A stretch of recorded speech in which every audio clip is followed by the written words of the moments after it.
Chapter 219. Early in the morning, Old Man Chang had already opened his small repair shop. In this area, most people did not have the extra money to buy another shop, so they all converted part of their houses into shops. Some houses had shops on the ground floor and housing above, while others had shops at the front and housing at the back. In short, the shops and housing were basically connected, so this area felt more crowded. There was no pattern to the distribution, and from a high altitude, it looked like the ground was cracked randomly. The surrounding houses were not tall, mostly 2 or 3 stories, and there were fewer 5 or 6 stories. Small worn-out aircraft and flying cars that were as old as Yudo's old car could be seen everywhere. Old Man Chang's house was not big, but it had 3 stories. The first floor was used as a shop, and the second and third floors were residential areas. Perhaps it was because there were too many people back then that there were more rooms. The room that Silin stayed in was only one of the larger ones. It used to be Old Man Chang's room, but in order to take care of his grandchildren, Old Man Chang moved in with his 4 grandchildren. Although the triplets were only 5 years old, they were very sensible. Despite their young age, they helped Old Man Chang a lot. Just like now, after Old Man Chang opened the shop, Chang Xiaolu and Chang Xiaoba helped to deliver parts and clean the machinery. When they saw that Old Man Chang was tired, they would bring him a glass of water. Chang Little 8 was with a girl. She was the child who hid behind the door and did not approach Silin from the start. He was not as open to strangers as his 2 older brothers, but one could tell from the look in the little fellow's eyes that he was actually a clever child. Grandpa Little 7 went to bother that big brother again. "He's not coming to work." Chang Xiaoba handed Old Man Chang a glass of water and complained with a pout. In the past, the triplets worked together, but now only Chang Xiaolu and Chang Xiaoba were here to help. That mischievous little 7 had run away again. Old Man Chang rubbed his granddaughter's head and said with a smile, "It's fine. I told little 7 that he can watch from the side, but don't disturb his rest. Little 7 will come down later when he's bored." Old Man Chang knew his grandson well. Silin was sleeping most of the time, so he could recover faster. Therefore, if Chang Xiaoba went, Silin would most likely be sleeping, and no one would pay attention to little 7. This way, little 7 would not be able to stay idle. He would come down later to watch. It wasn't that Old Man Chang wasn't wary of outsiders. It was just that Old Man Chang felt too much pity for Silin. Silin was sent out on a space maintenance mission at such a young age. Although his family was poor, Old Man Chang would never allow his grandson or granddaughter to develop in that direction. Thinking of similar experiences when he was young, Old Man Chang could not help but sigh. How Silin.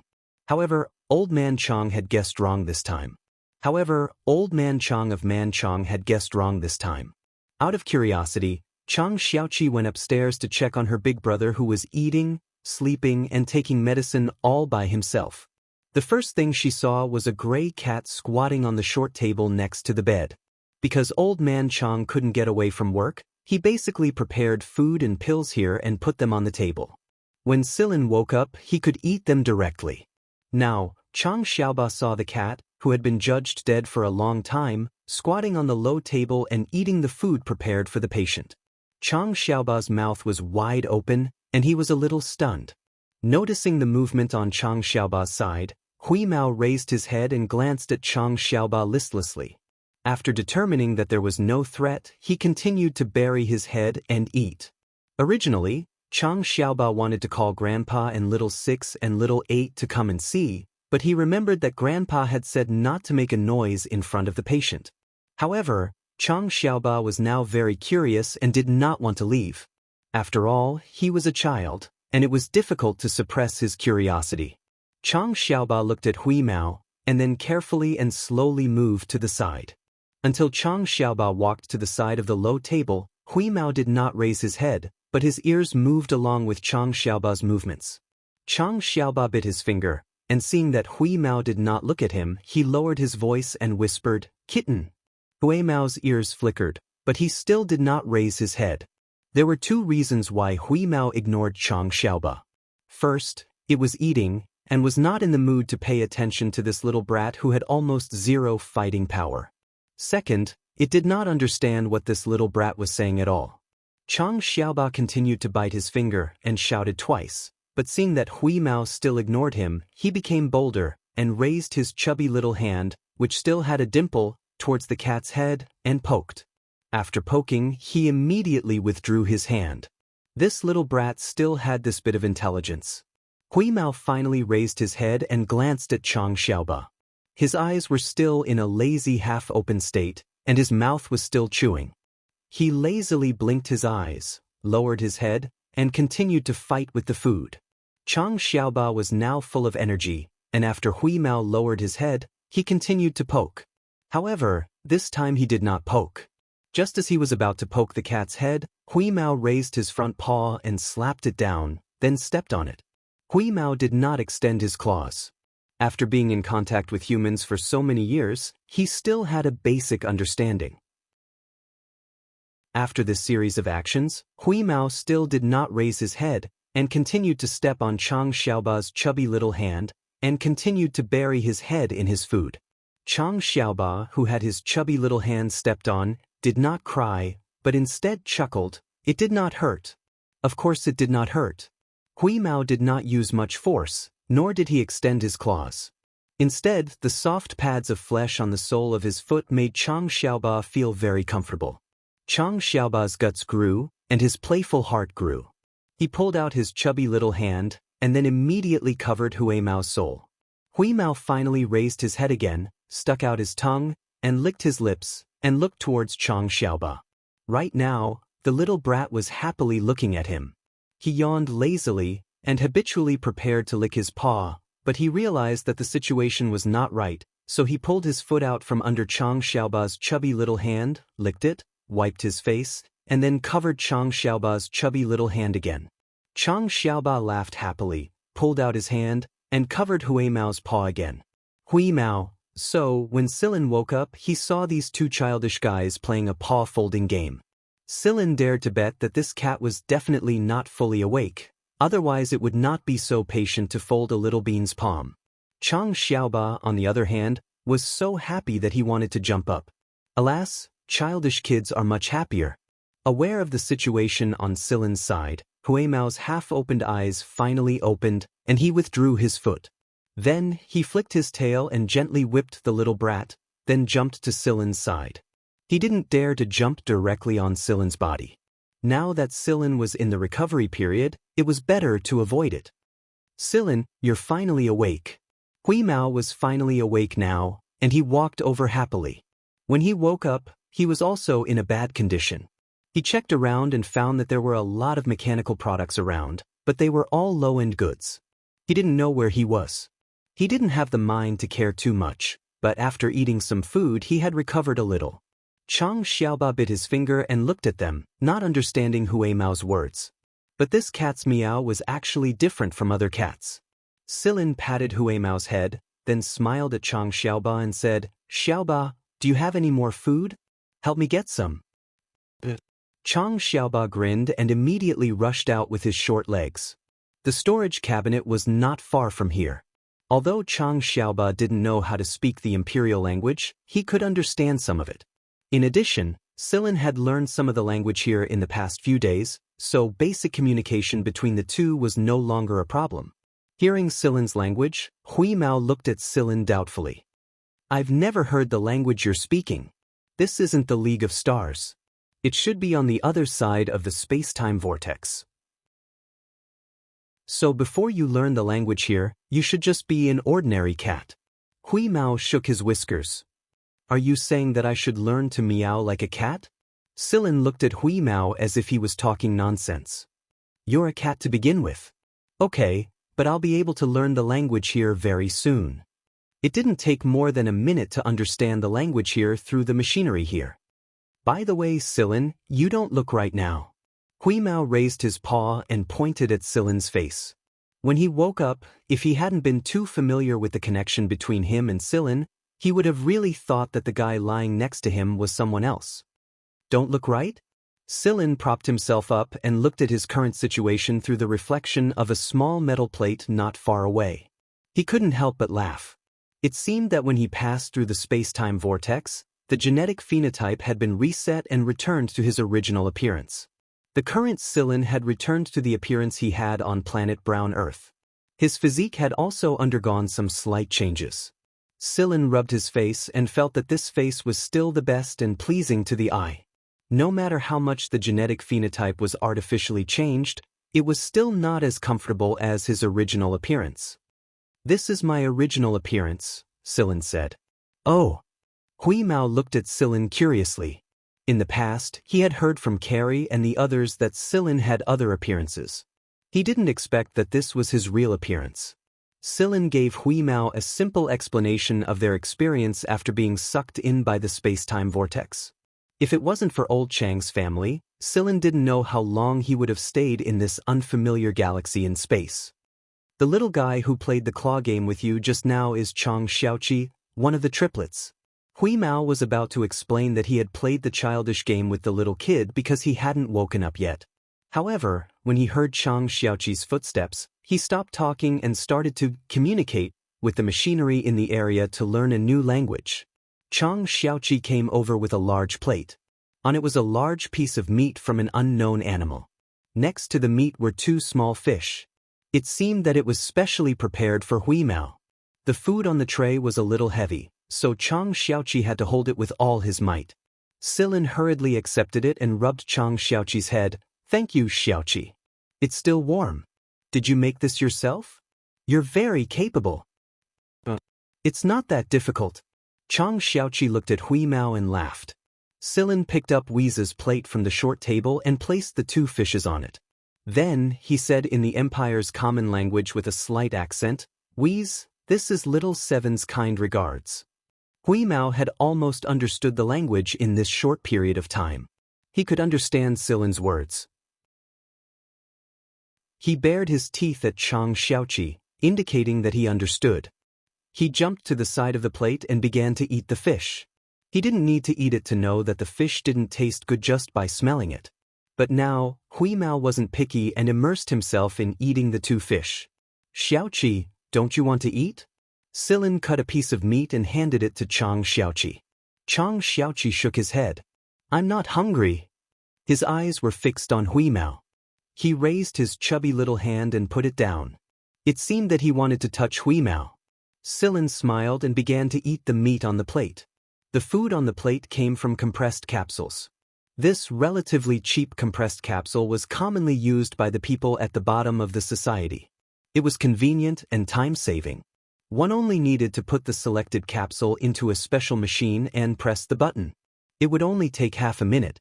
Even though the operation was simple, it was not easy for a 5-year-old child like Chang Xiaoqi to do this alone. The children of the poor matured early. Sillin ate while looking at the curly leaf pattern on his hand. This thing was like a navigation needle that had drawn Sillin to this place. Otherwise, it would be impossible for only Sillin to change at that time. The Gen family was probably in the capital star region that Old Man Chang mentioned. Unlike the League of Stars, this planet belonged to the 23rd star region of the Mist Bodhisattva Empire's 26 star regions. It was just a small, unremarkable planet. In his original star system, genotype determined one's future. But here, it was very difficult to stand out without a good background even if you had great innate qualities. Using the League of Stars' A-rank standard, many people became bodyguards for nobles whose genes weren't that good. Then human life was like grass. He looked at the food on the plate. These capsules were relatively cheap, but they were still meat. The poor wouldn't eat them for a long time. Their meager income wasn't enough to support them for a long time. Old Man Chang probably didn't have much in his family either. The compressed capsules Sillin was eating were probably enough for Old Man Chang and his family to eat for a day. Old Man Chang loved his grandchildren very much, and it was obvious from the food they ate. Adhering to the principle of suffering everything, but not the children, Old Man Chang had spent a lot of effort on this group of children. The family savings had not increased much, and a large part of the reason was that this group of half-grown children had eaten. The triplets were chubby, and it was obvious that they hadn't starved much in the past. Chang Xiaoqi watched happily as Hui Mao finished the 2 fish. Hui Mao didn't hesitate to say, "Thank you," to Chang Xiaoqi after he was done eating. He spoke in the local dialect perfectly. Chang Xiaoqi's eyes widened as he pointed a chubby finger at Hui Mao. You can talk. Hui Mao licked his paws and wiped his mouth. Why can't I talk? Chang Xiaoqi didn't answer. But when he saw Hui Mao's silly smile, he thought of something and ran downstairs. Grandpa, little 6, little 8, there's a smart cat here. The corner of Silin's mouth twitched. It seemed that in the eyes of these little kids, a handsome guy like him was far inferior to the foodie Hui Mao. When Hui Mao heard the words, smart cat, he immediately classified Chang Xiaoqi as someone who had a discerning eye for talent. He squatted there and raised his chin, looking like he was an elite. Old man Chang, who was repairing the machinery, put down his work, wiped his hands, and walked upstairs. Next to him, Chang Xiaolu and Chang Xiaoba, who were helping him, immediately rushed upstairs when they heard Chang Xiaoqi shout. They were surprised to see the cat, which had been thought dead for a long time, squatting on the low table proudly. Old man Chang, in particular, carefully tapped the cat. At first glance, it didn't seem different from other cats, but when he observed it closely, he found that it was very spiritual. Grandpa, Grandpa. Chang Xiaoqi took old man Chang's hand and said proudly, the kitten said hello to me. Chang Xiaolu and Chang Xiaoba's eyes lit up. There were people on their street who had pets that they could talk to, but those families treasured them. The triplets had only seen them from afar a few times, but they had never gotten close to them. When they heard Chang Xiaoqi's words, Chang Xiaolu and Chang Xiaoba couldn't hold themselves back. They surrounded Hui Mao and chattered. When he heard the triplets' praise, Hui Mao raised his head and puffed out his chest, pretending to be serious. Then he said in a standard dialect, hello.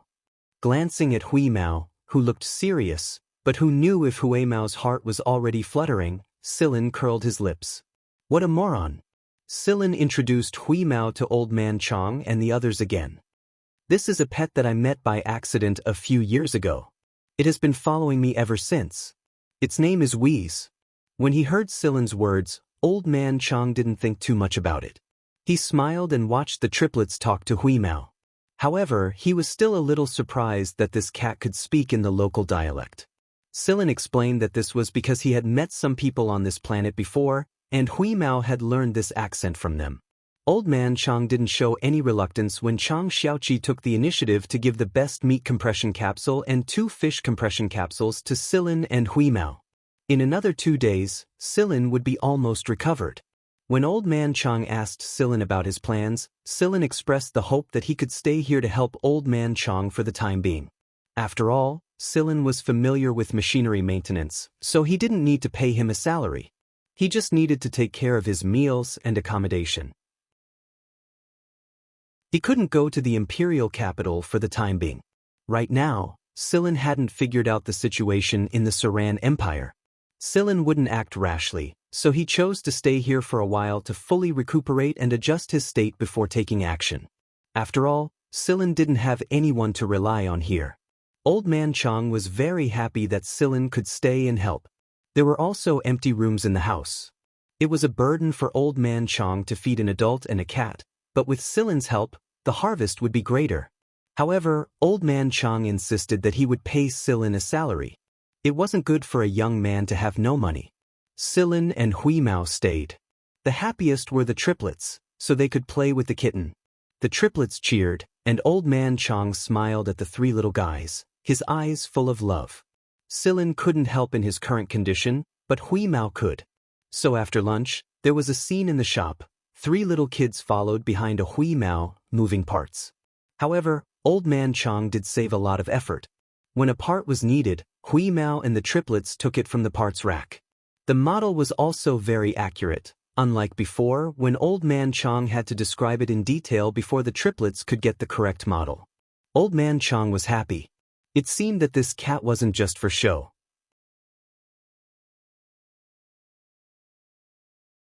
Chapter 220. 2 days later, although Silin hadn't fully recovered, he was able to move around quite freely. Old man Chang had been in a good mood for the past 2 days. Although Hui Mao didn't look reliable, he proved to be very useful during old man Chang's repairs. He worked extremely fast with the 3 little beans in tow. Old man Chang usually earned 100 MB a day at most, and that was when he had work to do. If he didn't, he wouldn't earn anything. That being said, Silin heard that things had been going well for the past 2 days. He received 1 or 2 orders every day, and Old Man Chang's average income was over 120 MB. Old Man Chang was so happy that he went out of his way to buy a box of compressed fish capsules and cooked for Wees every day. After Silin regained his freedom, he helped Old Man Chang with his work. Old Man Chang was a repair shop, and he wasn't the only one. The entire street was filled with repair shops. Repair shops were quite famous among the lower class. One reason for this was that the repair fees here weren't expensive, and the other reason was that many people knew each other. They were all on the same level, so they took care of each other. Old Man Chang's shop was not considered big in the repair shop street. There were many shops that were bigger than Old Man Chang's, but Old Man Chang was quite content. After all, there was a limit to his manpower. Old Man Chang knew how many orders he could take, and if he couldn't handle more, the customers would get impatient.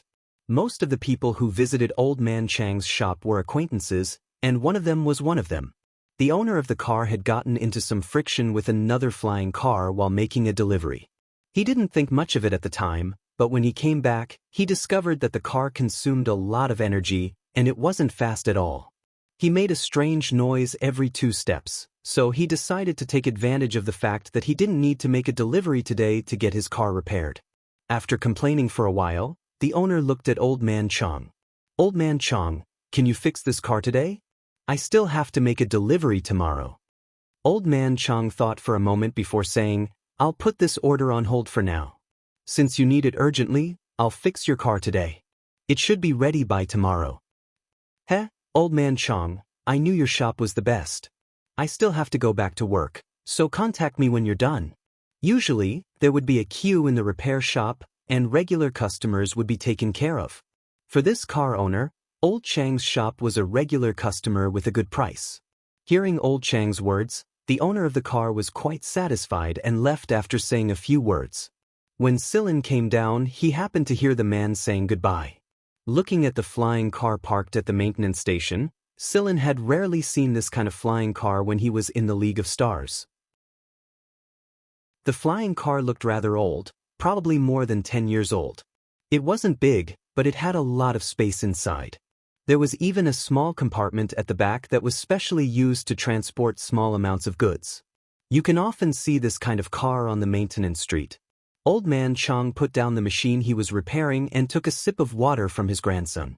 When he saw Silin coming down, he smiled. "Silin, how do you feel?" "Pretty good." In order to show that he could move freely, Silin stretched his arms and did some simple exercises. This series of movements proved that he had indeed recovered quite well. Looking at Hui Mao, who was sorting out the recycled second-hand parts, Silin walked over to the newly delivered flying car and looked at it.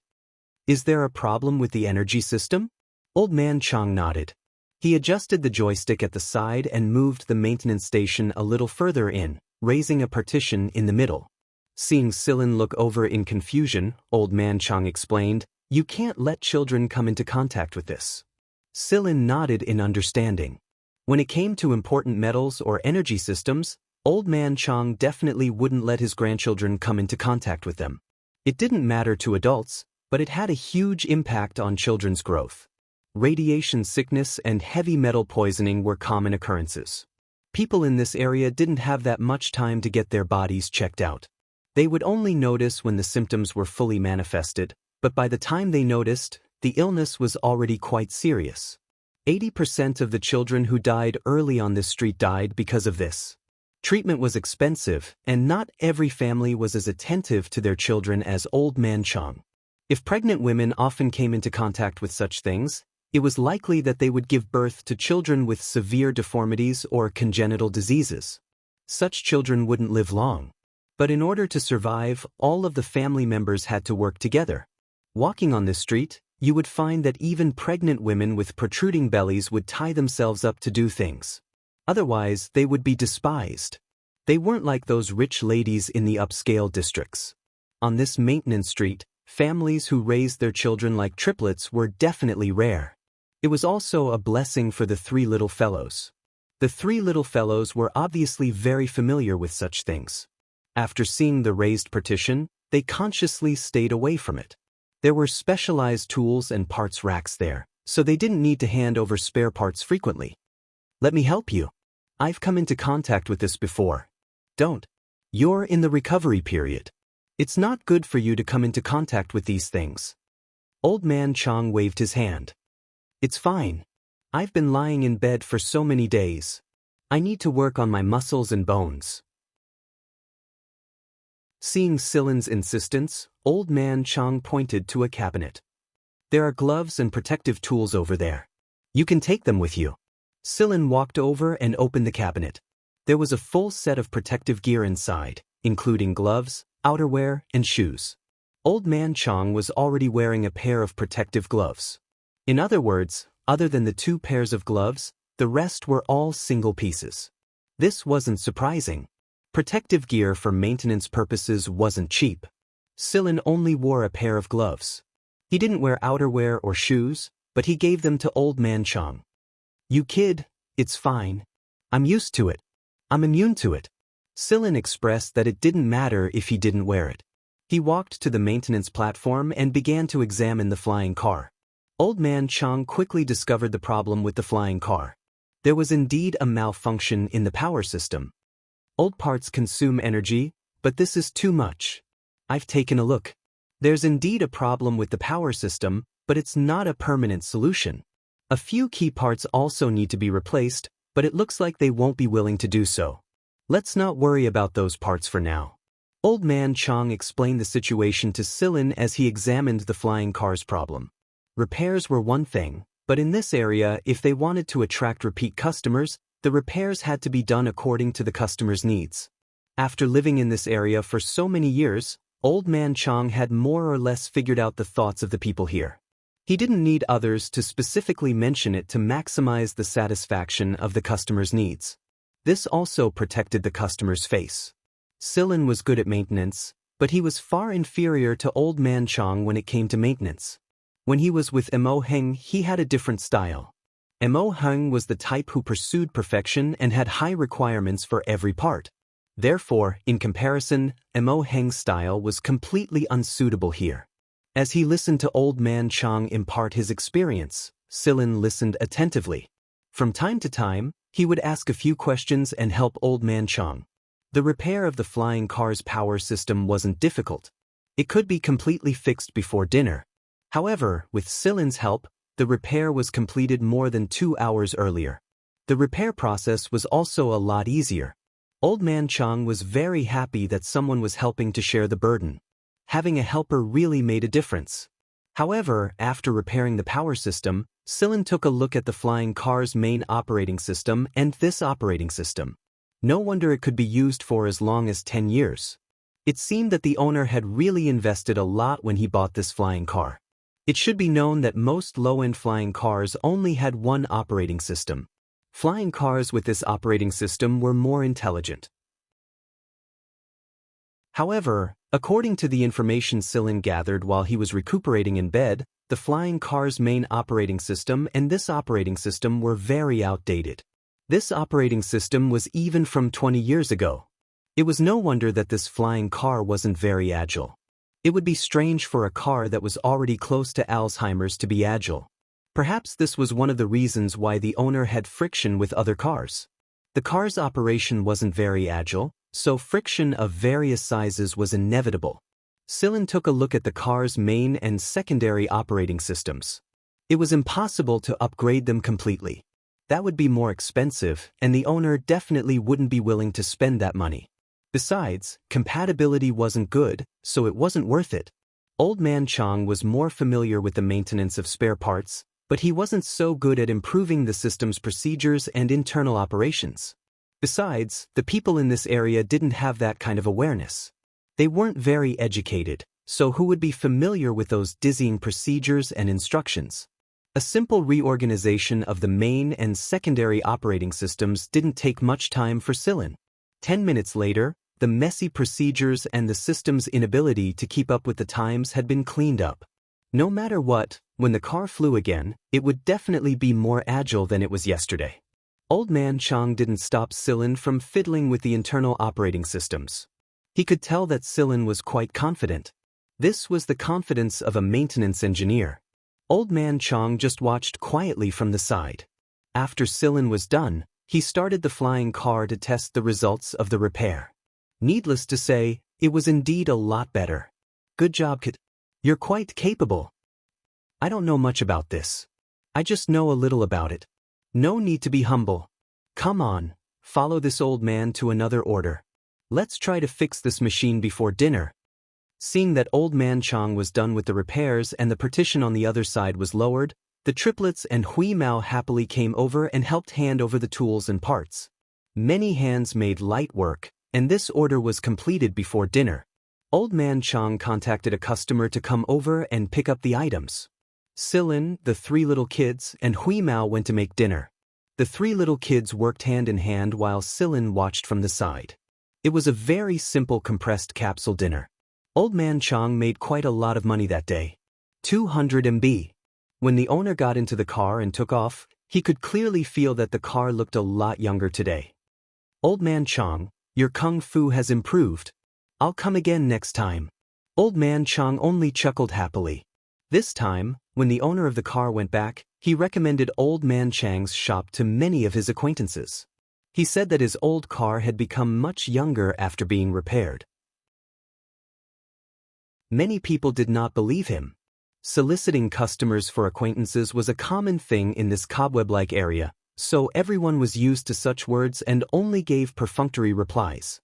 Old Man Chong gave 50 of the 200 MB he earned today to Silin. Silin didn't refuse.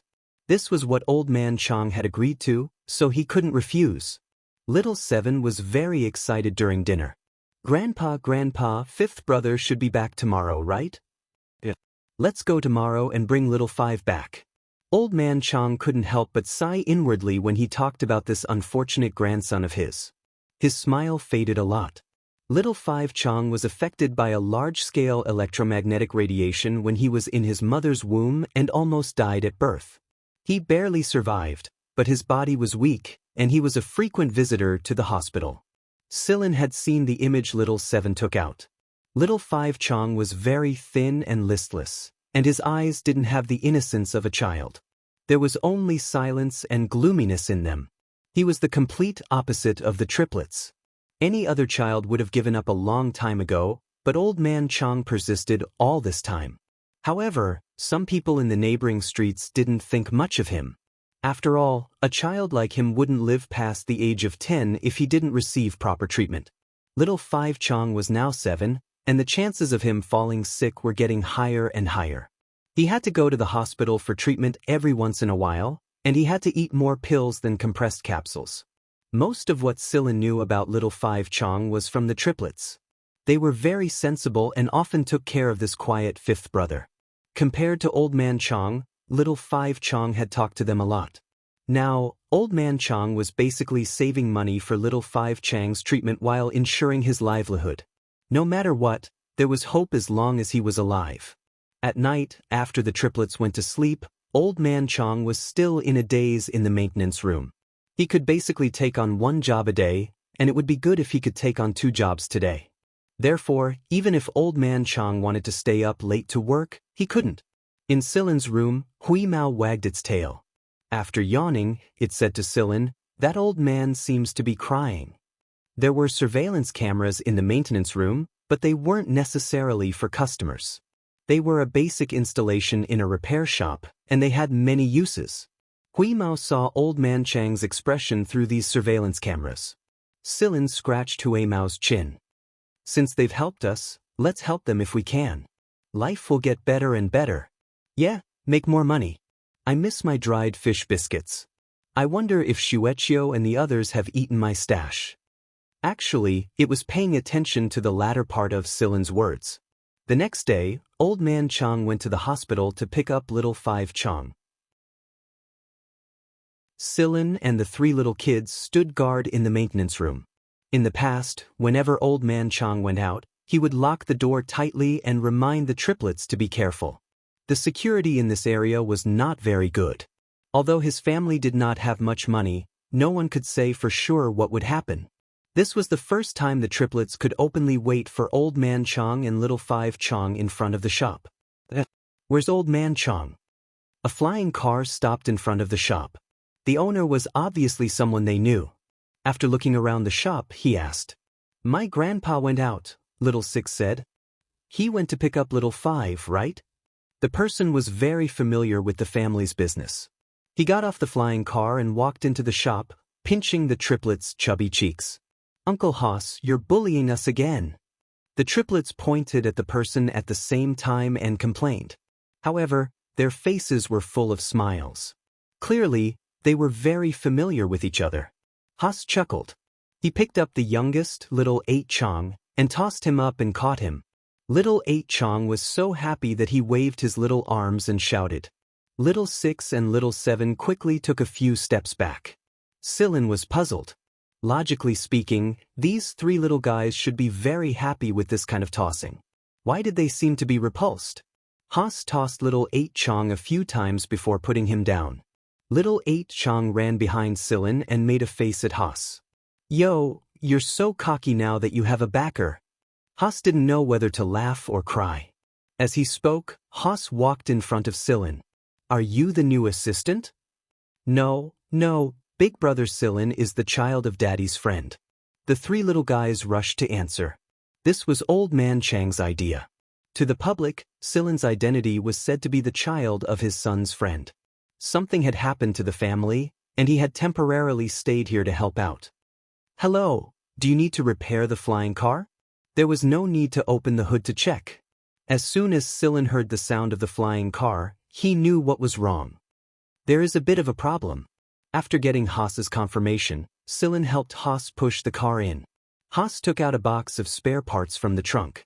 This was a replacement for the broken parts. Hoss was a buyer of spare parts. If there was a problem with his car, he would always replace the spare parts directly. He had always believed that only by replacing the spare parts could the problem be completely solved. After talking for a while, Sillin knew very well that Hoss didn't trust his repair skills. He asked Old Man Chong to contact him when he came back. At that time, he would explain in detail to Old Man Chong. Regarding this, Sillin wasn't unhappy. After all, he was a stranger, and a young stranger at that. No one would directly ask him to repair their beloved car. They had come here for Old Man Chong, and no one would feel at ease if someone else were to do the repair. After Sillin gave Hoss a list, Hoss chatted and laughed with the triplets for a while before leaving. After Hoss left, the three little guys told him why they were afraid. Big Brother Sillin, let me tell you, Uncle Hoss once threw a child when he was drunk and didn't catch him. The child fell and broke his leg. We saw it with our own eyes. Looking at the serious faces of the three little guys, Sillin was surprised. He guessed that Hoss had also made a rare mistake. He had drunk too much and didn't catch him. The three little guys happened to see it, and it left a deep impression in their young hearts. Hui Mao was lying next to the spare parts rack, taking a nap. After looking at the flying car, he yawned disdainfully. What's the point of treasuring that broken thing? He curled his body into a ball and continued to sleep. When Old Man Chong came back with Chong Xiaowu on his back, Sillin finally saw the weak and sickly child with his own eyes. He looked pitifully thin and pale. In terms of weight, he was far less than the triplets who were 2 years younger. His eyes were still so gloomy, but when he looked at the triplets, his eyes brightened a little. However, when he saw the stranger, Sillin, he returned to that gloominess.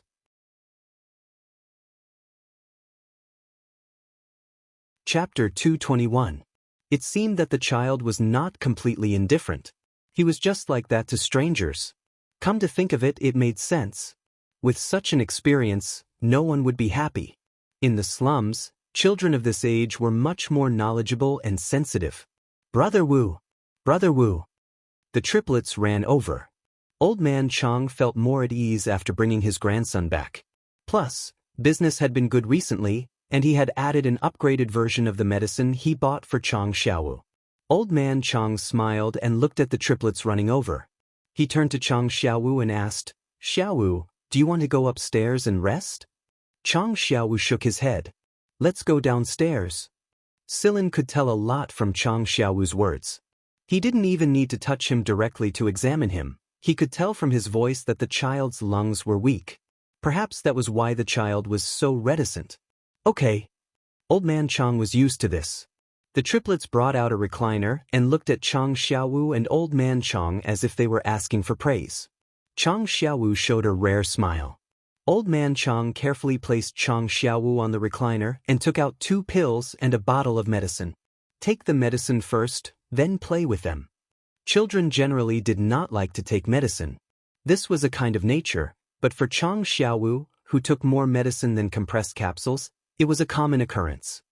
He took the medicine expressionlessly and was drinking warm water to buffer it. Suddenly, he noticed a pair of eyes staring at him.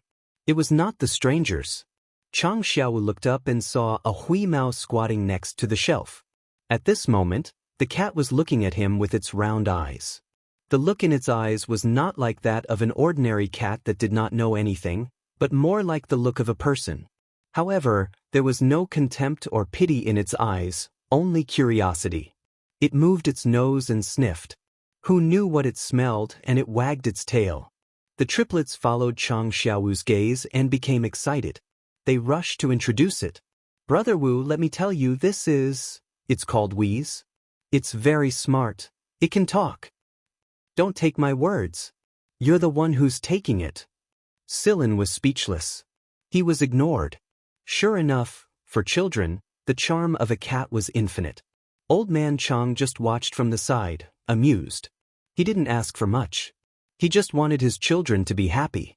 Chang Xiaowu was already used to the triplets. He gestured for them to stop and looked at Hui Mao. Your name is Wheeze? Hui Mao just flicked his tail and didn't say anything. Chang Xiaowu asked again, You can talk? Under the gazes of the 4 pairs of eyes, Hui Mao lazily stretched his back with his butt in the air. Then, he squatted down again to look at the 4 children. The 4 of them, Chang Xiaowu looked at the triplets. He wasn't suspecting that the triplets were lying, but he was wondering if the cat was messing with them. The triplets were also angry, but before they could complain, Hui Mao jumped down and ran to the 4 of them. Then, he jumped lightly onto the recliner Chang Xiaowu was sitting on. Then, he went to Chang Xiaowu's lap to find a suitable place to sleep. Because there was a blanket on Chang Xiaowu's lap, it was comfortable to sleep there. Chang Xiaowu didn't know what to say to the gray cat after it found a comfortable place to rub itself against his thighs and lay down without a care in the world. However, this was the first time he had come into close contact with an animal, and he didn't know why other animals avoided him when they saw him. It reminded him of the people who talked behind his back, so Chang Xiaowu didn't have much passion for animals. This cat, however, was an exception. Silin's mouth twitched. He didn't say anything. This cat was trying to tease children. Therefore, he didn't care about them anymore. He turned around and told Old Man Chang about Haas's list. The flying car was already parked at the side, waiting for maintenance. Thus, that guy has high requirements for flying cars. He's always in a hurry and changes the parts frequently. Old Man Chang had a general understanding of Haas's situation. He contacted Haas and then hurried to repair it with Silin. Chang Xiaowu stiffened the moment the gray cat jumped onto his lap. He was a little lost for words. After all, this was too much of a surprise for him. He was already surprised that the cat didn't run away, and now it was sleeping on his lap. The triplets didn't care about Hui Mao's uncooperative behavior. They chuckled and said, It seems that Hulu likes 5th brother very much. Chang Xiaowu stretched out his chubby little hand and gently poked Hui Mao's soft belly. Little 8 played with the pads on Hui Mao's front paws. Little 6 scratched Hui Mao's chin. Hui Mao squinted his eyes and let them do as they pleased. He tilted his head, indicating that little 6 could scratch somewhere else. Chang Xiaowu frowned and watched for a long time before he mustered up the courage to touch Hui Mao's ear. It felt good and soft. Hui Mao ignored Chang Xiaowu's actions. He just flicked his ear out of habit when Chang Xiaowu touched it. Chang Xiaowu's finger was flicked by his ear, but it didn't hurt at all. Instead, Chang Xiaowu found it interesting. He boldly touched the long hair on the cat's ear again. The cat's ear flicked a little more. It had to be said that Chang Xiaowu was addicted to playing with it. Old Man Chang and Silin roughly checked Haas's flying car. His eyes glanced at his grandchildren, and his face wrinkled with a smile. He said, Hulu is quite popular with children. Yes, that guy has a lot of ideas. Old Man Chong shifted his gaze back and looked at the wiring diagram and the parts of the flying car. He said, Haas's car has been constantly modified. He even went to the city to modify it a few times. The structure is getting more and more complicated. Silin nodded in agreement. There were obvious signs of modification in many places, but there were quite a few places that were a bit superfluous, and they weren't the best modifications. But Silin couldn't really say anything about these. After all, the owner liked them. Old Man Chong took out the new parts that Haas had left behind and looked at them. They seemed to be some of the parts that sold very well in the city a while ago. However, I don't have much contact with these things, so I can only give it a try. Silin had never seen these parts before. However, he could speculate the specific functions of the car just by looking at these parts and the assembly of the car. Let's give it a try, Silin said. Yes, with the two of us working together, I believe we can take care of this thing. Old Man Chong felt that Silin actually knew a lot and had a good eye for things. His evaluation of Silin was that he was not arrogant or rash, and that he was a good young man with real talent. This was the first time the two of them had come into contact with new parts, but they quickly understood the functions of these parts. They studied the wiring diagram and the assembly. Silin, take a look and see what needs to be changed. Old Man Chong handed the assembly diagram to Silin. Silin looked at the assembly diagram drawn by Old Man Chong. He didn't directly point out the problems or what went wrong. Instead, he asked about the reasons why Old Man Chong had drawn it in such a way. There was a kind of coordination between the parts. Just looking at the parts might not be able to tell anything. However, when Old Man Chong was inspecting the two flying cars as a whole, Silin had already dissected the car in his mind. He knew what needed to be paid attention to after replacing the car with new parts. After seeing the assembly diagram drawn by Old Man Chong, he also understood which parts had bigger problems. Old Man Chong was, after all, experienced. Although Silin didn't directly point it out, Old Man Chong understood that Silin had really seen the problem. Instead of being unhappy, Old Man Chong was actually very happy. At his age, coupled with his family circumstances, Old Man Chong didn't have much time to learn new skills. He had benefited greatly from Silin's arrival. Having been a maintenance worker for decades, he knew the value of learning new skills. It was precisely because he understood this that Old Man Chang's spirits were lifted when he heard Silin's words. After sharing his thoughts, Old Man Chong looked at Silin and said, Silin, there's no need to hold back. Just tell me. I want to learn as well. It's rare to learn something new after so many years. Seeing that Old Man Chong was sincere, Silin didn't beat around the bush. From the macro to the micro, from the whole to the parts. Other than those few parts, he also mentioned some minor problems that didn't need to be fixed. At the very least, Old Man Chong would have more ideas when he drew the assembly diagram the next time. After some tinkering, the two of them finally confirmed the final assembly diagram. It wasn't the theoretically optimal assembly, but it was the assembly that was most suitable for the owner. Once the assembly diagram was confirmed, they got to work quickly. With the two of them working together, they quickly replaced the new parts one by one. Just like before, Silin took a look at the car's operating system. It was also a dual operating system. However, it was obvious that this owner often dealt with the system's garbage. It wasn't as cumbersome as the previous owner. However, there were a few settings that didn't work. At the very least, there were some conflicts with the new parts. So, Silin made some changes. The main settings and operations were still what the owner was used to. So, as long as he didn't check the program thoroughly, the owner wouldn't notice that the operating system had been changed. He would only feel that it was much more convenient. Once it was convenient, the flying car would also run much faster. After the maintenance and testing of the car's performance, Old Man Chong wiped the sweat off his forehead and smiled happily. He had learned a lot today. After Old Man Chong rested for a while, he contacted Haas. Haas was still surprised. It should be known that this was a new part for this area. It would definitely take a lot of time to understand it. He sent it to Old Man Chong with the intention of saving money. It was too expensive to change the parts in the city, and he wasn't that rich. This can't be a joke, can it? Even though he knew Old Man Chang's character, Haas couldn't help but think in that direction. When he received Old Man Chang's notice, he couldn't care less about the business at hand and rushed over. While Old Man Chang was waiting for Haas, a few people walked into the shop. Silin knew the person in the lead. It was the owner of the car that Silin had helped him clean up the operating system. "Hey, Old Man Chang, I'm here to get you some business." "Oh, it's Band. How's your car?" Although he asked this, Old Man Chang was very confident that Band was using it well. Otherwise, he wouldn't have introduced him to customers. Now that a customer had arrived, the triplets didn't surround Hui Mao and Chang Xiaowu anymore. They ran over to bring chairs and pour water for Band to say that he was sensible. Old Man Chang was naturally very happy when his own child was praised. "Your business here is not bad. Every time you come here, you're always busy. This car is Haas's? That guy wants to change the parts again. How enviable." Band looked around and said. However, Band looked at Chang Xiaowu, who was sitting on a recliner not far away, and looked away. He told Old Man Chang why he was here. Chang Xiaowu looked down, and his eyes were gloomy again. However, when he saw the disdain in Hui Mao's eyes for Band and the others, he felt a lot better. He mimicked the triplets and scratched Hui Mao's chin, asking Hui Mao why he was looking down on them. Hui Mao jumped onto Chang Xiaowu's shoulder and whispered into his ear, "That guy only knows how to brag.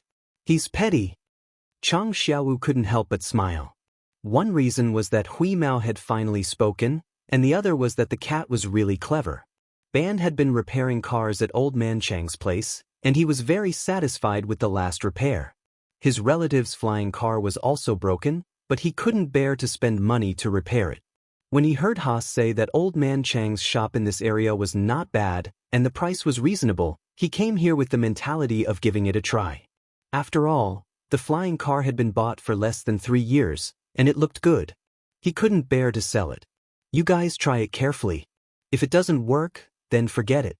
Don't make it worse." Listening to the owner's rambling, Hui Mao whispered into Chang Xiaowu's ear, "Look, another petty guy with a crooked eye. Didn't you see what kind of car it is? This kind of car is lacking in calcium when it runs. What's the point of treasuring it?" Chang Xiaowu's face twitched. Calcium deficiency? It seemed like his old car was even more lacking in calcium. But hearing Hui Mao talk about that person like that, Chang Xiaowu couldn't hide his smile. In the eyes of others, it was just the unlucky Chang Xiaowu having fun with his pet. They wouldn't think that these two guys were talking bad about them. Silin looked at the cat that was whispering into Chang Xiaowu's ear, and he knew very well what it was saying. But speaking of which, this owner was really a pain in the ass. Although the owner's character wasn't good, he was here to give money, after all. Silin wouldn't care about such things. With a sincere smile on his face, he listened to the owners nagging with Old Man Chang. But no one could tell what they were thinking under their smiles. One was experienced, and the other was also experienced. With great difficulty, the owner walked away, looking back 3 times with every step he took. Silin finally let out a sigh of relief, looked at Old Man Chang and smiled. They didn't say much, and began to study the flying car. It wasn't difficult to repair the car. Its structure was similar to the rundown cars of the residents of the district who came for maintenance. It was just that its appearance was a little brighter, and its operating system was a little more advanced. Soon, Old Man Chang and Silin got to work. During dinner, Hui Mao ate at the table as usual. No one objected to this phenomenon. The 4 children took extra care of Hui Mao, often picking out some good food from their plates for Hui Mao. Even Chang Xiaowu did the same. Old Man Chang was pleased. It was rare for Xiaowu to be in a good mood, and he seemed to be in a good mood today. The recovery of a person's body was closely related to their mood. Chang Xiaowu's body wasn't good to begin with, and he had a congenital hidden danger. Coupled with his gloomy mood, it was reasonable for his body to be in a worse condition. When he was in a good mood, his body's condition would be much better. At night, Hui Mao planned to play with the little ones in the house. Chang Xiaowu had a small room to himself. He didn't sleep well, and Old Man Chang was afraid that the triplets, who loved to toss and turn, would affect Chang Xiaowu at night, so he divided the room into a small room. The triplets went to take a shower. When Hui Mao came over, Chang Xiaowu was already lying on the bed reading a book. Seeing Hui Mao come over, Chang Xiaowu put down the book in his hand and patted the bed. He wasn't afraid that Hui Mao would dirty the bed, and he motioned for Hui Mao to come to the side. Hui Mao didn't stand on ceremony, but he didn't step on the bed like ordinary cats did. Hui Mao was actually very clean. "What book are you reading?" Hui Mao looked at Chang Xiaowu curiously. He put down the book next to him, hooked his claws, and opened the book. It was filled with flashing circuit diagrams and various models, and some programs were inserted. If others saw Chang Xiaowu reading such an advanced book at such a young age, they would definitely be shocked and think of him as a genius. To understand such a book, one must have received a higher level of education, but Chang Xiaowu was basically self-taught. If he wasn't a genius, then what was he? But Hui Mao didn't think in that direction at all. He lowered his head and casually flipped through the pages with his claws. Chang Xiaowu also thought that the cat was just playing. As he read, Hui Mao's whiskers trembled, trembled again, and trembled again. Meow. Hui Mao lifted his claws and flipped the book off the bed. He said disdainfully, "Nonsense. What the best program? That's bullshit." In Silin's words, "It's misleading and worse than a beast." Chang Xiaowu stared blankly at the cat that had flipped his book and was still swearing. For a moment, he was stunned and didn't know what to say. If it was really misleading, then so be it, but how could it be worse than a beast? "Master Cat, did you use the wrong words in your excitement?" He really couldn't figure out how this book could make this master so angry. After all, this was a book that Old Man Chang had always admired. His grandfather, Old Man Chang, used to read this book. "This book is wrong?" Chang Xiaowu asked. Hui Mao looked at Chang Xiaowu angrily and pointed his claws at the book that had been flipped on the floor. "It doesn't have many correct words." Chang Xiaowu was silent for a moment. This book was indeed from decades ago. The current programming books had definitely improved a lot, but Old Man Chang was not very good at programming. He mostly focused on maintenance, and most of the teaching materials were old versions from decades ago. Chang Xiaowu had always been reading these books, so much so that he could recite them by heart. As for practice, unfortunately, he didn't have the opportunity. Chang Xiaowu had actually thought of upgrading the operating program of the old machines at home, but since the first time he upgraded the program of the small cleaning robot, he had fainted and stayed in the hospital for 10 days. He hadn't touched it since then. He only read books and didn't actually operate it. Not to mention that Hui Mao's direction of thinking was different from that of humans. Chang Xiaowu's direction of thinking was not much normal. He didn't think for a moment about why this cat could understand these things. After thinking about it, Chang Xiaowu said, "This book is from decades ago. It's a bit outdated now. Whether it's from that time or not, this is a scam." Hui Mao was so angry that his whiskers were trembling. Who wrote this book? How dare they fool a child? Even a cat couldn't tolerate a fish.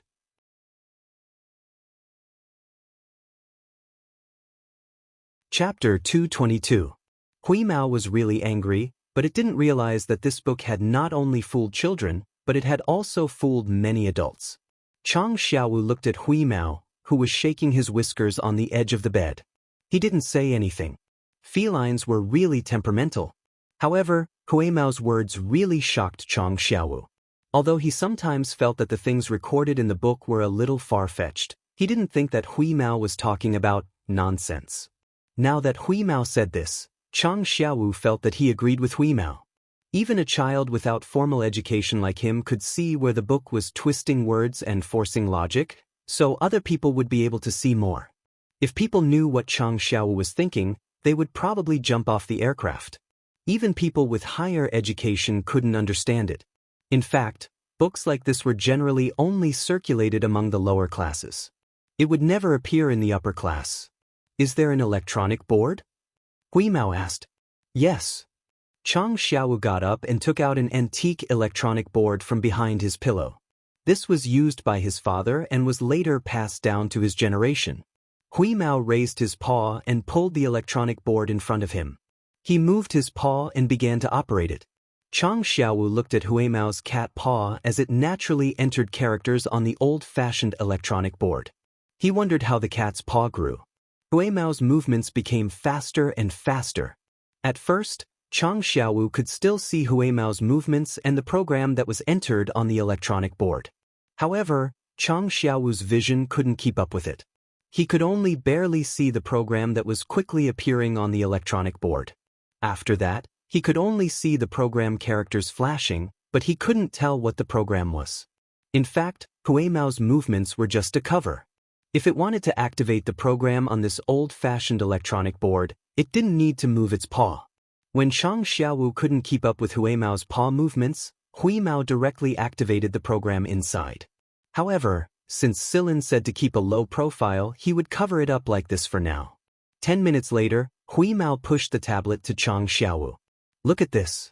Stop looking at that nonsense. Chang Xiaowu took the electronic board and looked at the detailed parts assembly and program analysis. He was stunned for a moment, but as he looked, he became immersed in it. Right now, Chang Xiaowu felt as if he had come into contact with a whole new horizon. It was refreshing and surging. When Chang Xiaowu finished reading the fifth example, the screen of the electronic board turned black. Chang Xiaowu finally recovered from his thoughts. He looked at the power source of the electronic board and checked the electronic board again and again. There was no problem. Why did the screen turn black? Stop looking. I've turned it off. Your body needs rest now. Silin said that you need to maintain your sleep schedule at night. But I can't sleep. Chang Xiaowu felt extremely wronged. He was just enjoying the show and now it was gone. What the hell was going on? Then, do you want me to help you? Huimao moved his claws. How are you going to help me? Chang Xiaowu swallowed his saliva.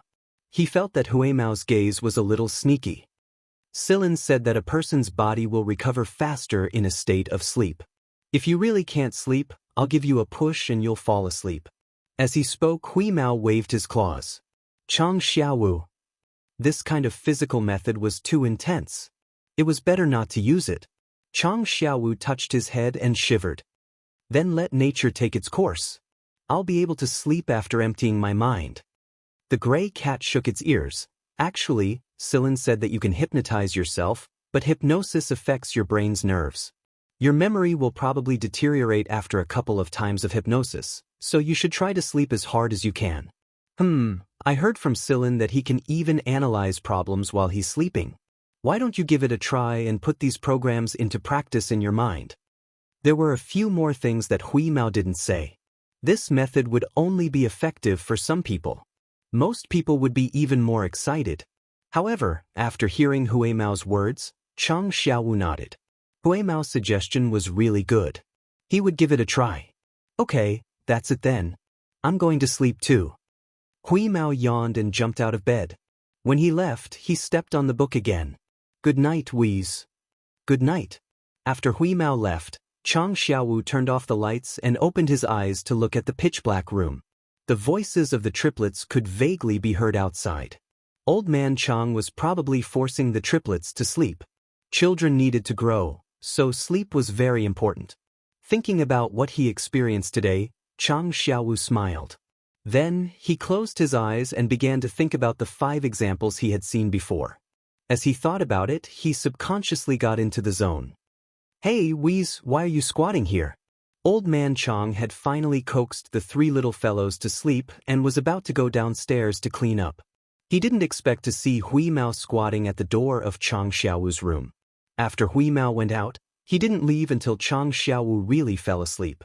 Hearing Old Man Chang's words, Huimao got up and shook his hair. I'll go right away. When Huimao arrived at Silin's room, Silin was thinking about something. He saw Huimao walk in and said, "That little guy is asleep?" Yes, it's similar to you. They both used the same method. Jumping to Silin's side and lying down, Huimao continued, although Xiaowu's body isn't that good, he's not stupid. Among humans, that child's brain is already considered a genius. Genetic mutation? Triplets don't have this kind of behavior. It's probably because he experienced an electromagnetic storm in his mother's womb. His brain cells are a little different from ordinary people. With that body of his, can he use strengthening drugs? I don't think so.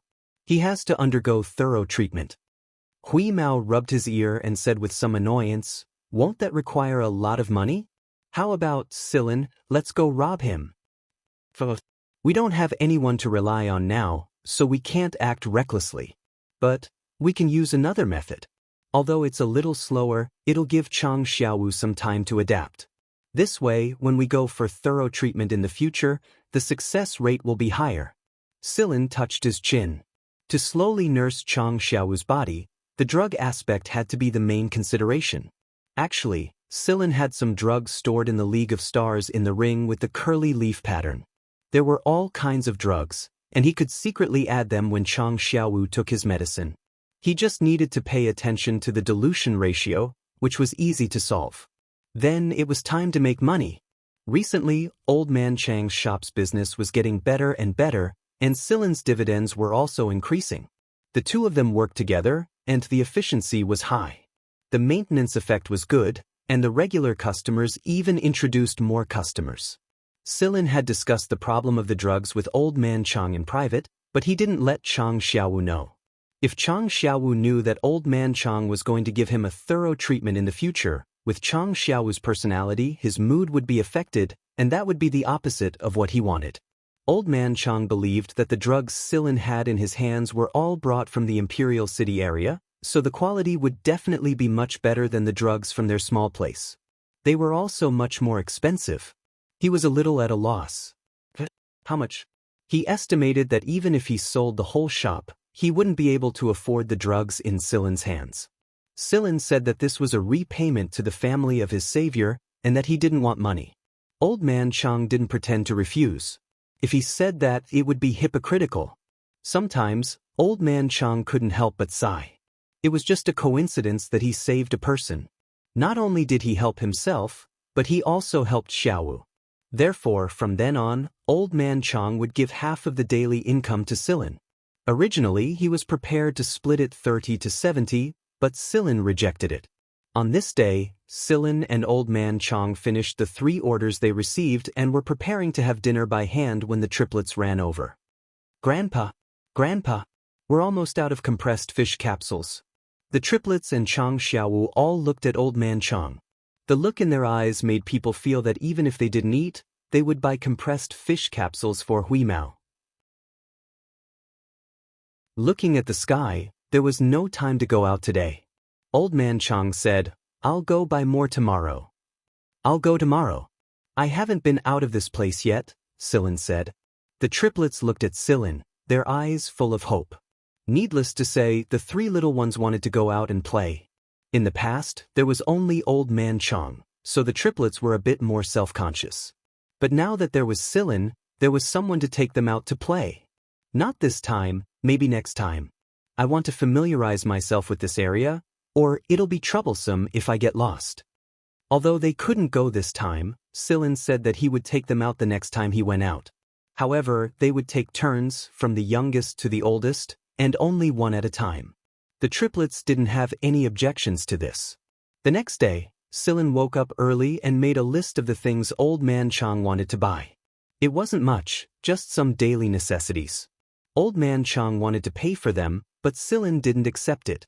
Silin had more than 1,000 MB on hand for the past few days, so it would only cost him 200 MB to buy these things. Little 8 Chang woke up early for once, and it seemed that the girl was too excited to sleep well last night. Although she didn't have enough sleep, she was in good spirits and ran over happily when she saw Silin. Hui Mao didn't go out. In fact, it had learned a lot from the large and small surveillance devices in the area. Silin was just strolling around the civilian area, not entering the city, so there was no need to follow him. It also wanted to test Little Five's recent studies, and it was addicted to the feeling of being a teacher. To outsiders, the 4 little ones called Silin cousin. Silin carried Little 8 and walked on the street. It was noisy, and the old cars flying in the air would often fly over the sidewalk area without anyone stopping them. Not only that, the people in the flying cars would often throw trash at random and hit people on the sidewalk. Sorry, you're unlucky. The repair shops on the repair street weren't high quality, and they only catered to the needs of some low-end customers. People in the city wouldn't lower themselves to come here to repair cars. Of course, It was a different story if they ran into people like Band last time. Little 8 Chong looked excitedly at the shops on the street and the flying cars flying in the air, his face flushed with excitement. He had only gone out a few times in his life. In the past, little 3 Chong and little 4 Chong had taken them out when they were still here, but they basically didn't go out anymore. Therefore, every time they went out, the little ones were especially excited. Everything was new. Having seen the prosperity of the city, Silin didn't have any interest in the scenery here. First, they went to the shop to buy what they needed. Silin looked at the shelves and pinched little 8's face. "Tell me what you want to eat, I'll buy it for you." Little 8 pursed his lips and shook his head, but his eyes couldn't help but drift to the shelves. Silin sighed inwardly. Old Chang would buy snacks for the little ones, but not often. After all, there were too many things that needed money. He raised his hand to pick up some lollipops and some small biscuits, but he didn't see any fish biscuits. Then again, who would buy high-end pet snacks in this area? After settling the bill, Silin carried little 8 in one hand and a bag in the other. Little 8 was shouting a lollipop in his mouth and eating it with relish. "Cousin, I can walk by myself." Little 8 felt bad that Silin had to carry her and carry the bag. "It's fine, Big Brother is strong." The security here wasn't very good, and he was worried about letting the child walk. A flying car was flying low just now, and half of it was in the sidewalk area. If something happened, these guys would run faster than thieves, and it would be too late for regrets. Silin was walking when his footsteps suddenly came to a halt. After Silin's footsteps came to a halt, a packaging box smashed into the ground 5 meters in front of him. The people above were littering again. As Silin walked, he told little 8 about the dangers here. Children weren't as fast as adults, and there was still a difference in their reactions. It was also more dangerous to walk here. Suddenly, there was chaos above. Silin looked up and saw that the owners of the flying cars, who had been arrogantly flying low to scare the people on the sidewalk, were now hurriedly driving their flying cars away as if they were fleeing for their lives. They were also much more obedient when flying. Silin noticed that many flying cars were directly in the air and were careful not to fly. "Cousin, what's wrong with them?" Little 8 asked crisply while licking his lollipop. "Nothing." "Little 8, don't make a sound later and speak quietly. Don't be afraid, Big Brother is here." But although he didn't know what had happened, little 8 still nodded obediently. Silin walked into the sidewalk and looked up at the sky. Not long after, flying cars flew past. Looking at the flying cars, he knew who they were: the planet guards. No wonder those arrogant people just a moment ago were obediently hovering in the air, not daring to make a sound. The planet guards. Almost everyone in the area was awed when they heard the term. They were an unshakable existence. It seemed that these flying vehicles of the guard army were the vanguard. After these dozen or so flying vehicles flew past, another dozen or so flying vehicles appeared a few seconds later. Then, a large, beautiful flying car flew over, escorted by several smaller flying cars and almost 100 flying cars. This meant that the previous 2 batches of flying cars were clearing a path for them. People couldn't help but wonder, who is this big of a force? Many people who had been cowering earlier were craning their necks to look at the sky. Others couldn't see the details of the scene in the sky, but Silin could see a fire eagle emblem on the large, beautiful flying car. The Mist Bodhisattva Empire had 1 emperor and 3 kings. Apart from the ruling royal family, the other 3 kings were Fuji King, Fuji family of the Upper Tree Fuji family, Fire Eagle family of the Fire Eagle family, and Blizzard Windiska family of the Blizzard family. There was no need to mention the Gen family. That Silin was planning his next move. Right now, it was the Fire Eagle King's men flying in the sky. The emblem on the flying car was the Fire Eagle family's unique emblem. It was even more ostentatious than the emblems on the starships or flying cars of the 4 great hunter regiments in the League of Stars. The Fire Eagle on the flying car took up too much space, as if it was afraid that people wouldn't know that it was the Fire Eagle King's men. Why would the Fire Eagle King's men come to a small place like this? Listening to Old Chang's rambling, Silin learned that it was rare to see a high-ranking noble on this planet.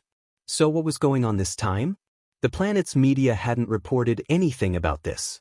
Regardless of the status of this person in the Fuvig family, he still represented the Fuvig family's reputation. Some people saw the emblem on the flying car through their telescopic devices and shouted, "It's a fire eagle! A fire eagle!" The words, "blazing eagle," immediately caused the silent atmosphere to explode. The emblem of the Fulvig family of the Three Kings. That was a high-ranking noble. What kind of concept was a high-ranking noble? Those who were called untouchables in this civilian district might not even have seen a third-class noble before, but this person was someone that a third-class noble couldn't even catch up to. A third-class noble was standing in front of them. Even if the Fire Eagle King called you a fart, you had to admit it with a smile. Third-class nobles were nothing. The guard army is nothing. Not to mention commoners. The exclamation attracted even more exclamations. The people who were hiding in their homes immediately ran out. To be able to see a fire eagle with my own eyes in my lifetime, it's worth dying. Fire eagle, it's a fire eagle. Some people shouted with red faces and thick necks. Their bodies were twitching from excitement as if they were sick. The Fire Eagle King's men are here. Are they recruiting people? Someone hypnotized himself. If the Fire Eagle King's men took a liking to you, even if you went to the Fire Eagle King's faction to be invisible, it would be a silent honor. Those third-class nobles and second-class nobles would have to think twice before you. But why did they have to come to this poor place to recruit people? Because the number of people surging out of the streets suddenly increased, it was almost impossible to move an inch. Thus, Silin moved further in and signaled Chang Xiaoba to cover his ears. Chang Xiaoba wasn't like other children who were frightened by the crazy people on the street and started crying. It was mainly because the lollipop in his mouth comforted Chang Xiaoba. Furthermore, Silin was still hugging him. When the little fellow heard Silin's words, she covered her ears and looked at the strange behavior of the people on the street. Are these people sick? But what made the crazy people on the street feel regretful was that the Fire Eagle King's aircraft was only passing by and soon flew further and further away from this area. Although the aircraft with the Fire Eagle emblem left, the commotion caused by the Fire Eagle King's aircraft did not subside for a long time. When Silin returned to Old Man Chang's shop, he heard many people saying that they wanted to go to the city to try their luck. If the Fire Eagle King's men took a liking to them, they would have a meteoric rise.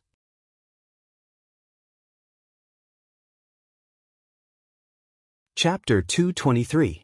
The atmosphere of the entire area changed because of the appearance of the aircraft with the blazing eagle emblem. Some of the people in the shops began to pack their things and rushed to the city. This was the world here.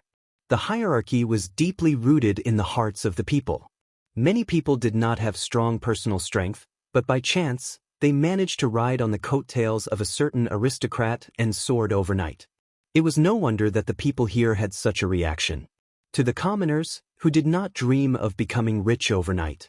On the other hand, Silin was calm.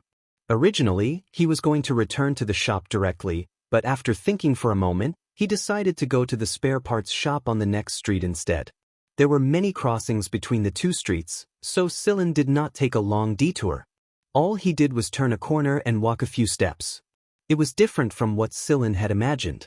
Because many people dreamed of being appreciated by the aristocrats, the items on display in the shop were also being packed.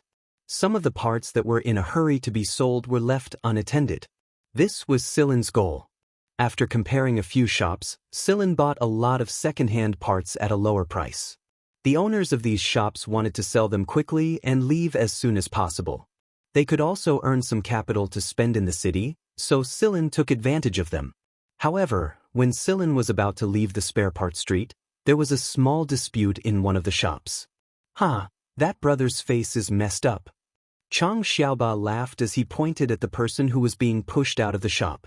Silin originally did not plan to pay attention to it, but when he heard Chang Xiaoba's words, he looked over. The person that Chang Xiaoba was talking about had traces of dark fruit juice on his face. He was not old, about 20 years old, and had a good appearance. At this moment, the young man who was pushed out of the shop was arguing with the shop owner. Didn't we agree to hire him for 30 days? It's only been 2 days, how can you go back on your word? So what if I go back on my word? I'm the shop owner, I have the final say. Besides, we didn't sign any contract, so it doesn't count. Hurry up and leave, don't be an eyesore here. The two of them argued for a while. In the end, the shop owner pushed the young man away and quickly closed the door, isolating the young man outside. The young man glared outside the door, looking a little depressed, and muttered, "Why is it so hard to find a job?" The young man turned around and looked at the other shops around him. The people who had been watching the fun hurriedly looked away and began to pretend to pack up their parts, for fear that the troublesome kid would accidentally come to their shop. Sillin was about to leave when the young man looked around and his gaze landed on Sillin. His originally depressed face suddenly broke into a smile.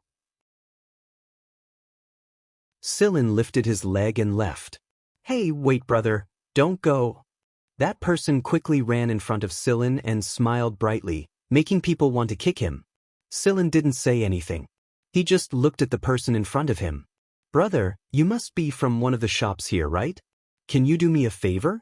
I want to find a short-term job for about 30 days. The salary can be discussed later. I don't ask for much. I just want a place to stay and food and a place to live," the young man said. Sillin looked the man up and down. He was dressed about the same as everyone else on the street, and there was also the smell and stains of the care fluid on his body parts. However, the feeling he gave Sillin was different.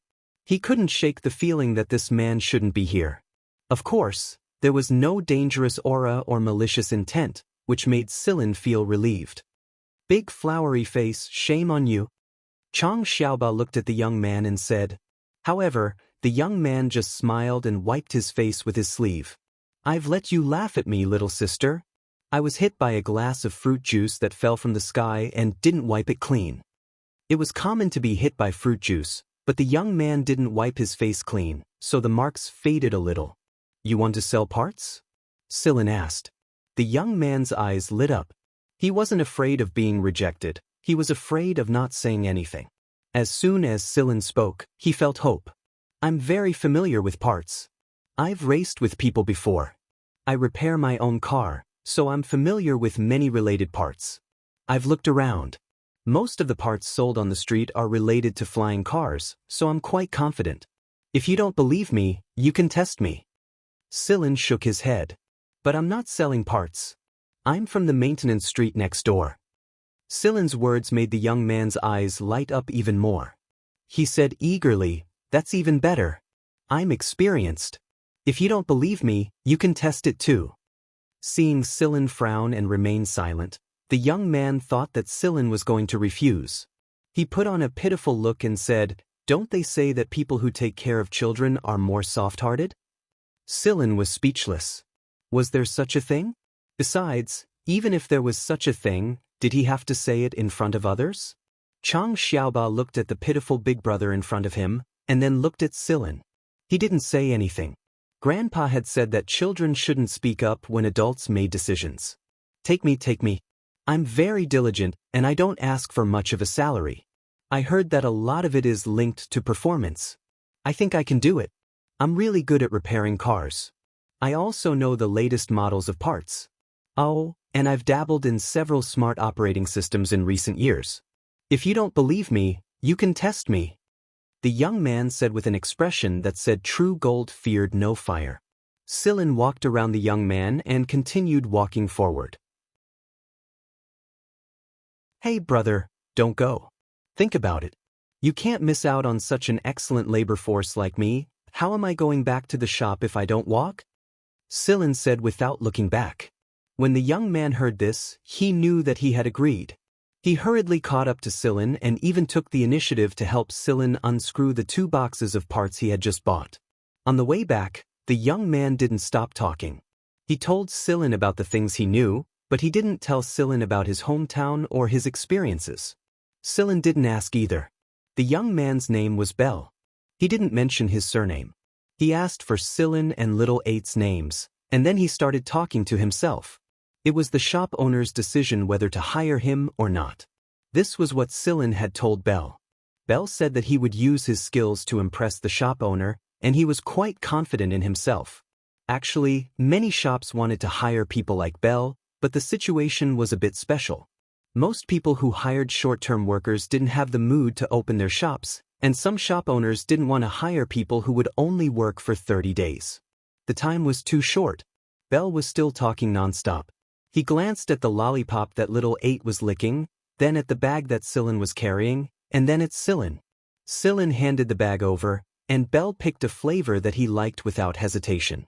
Then he and little 8 started licking the lollipop, competing to see who had the longer tongue, the faster, and the better technique. Sillin regretted bringing this guy along.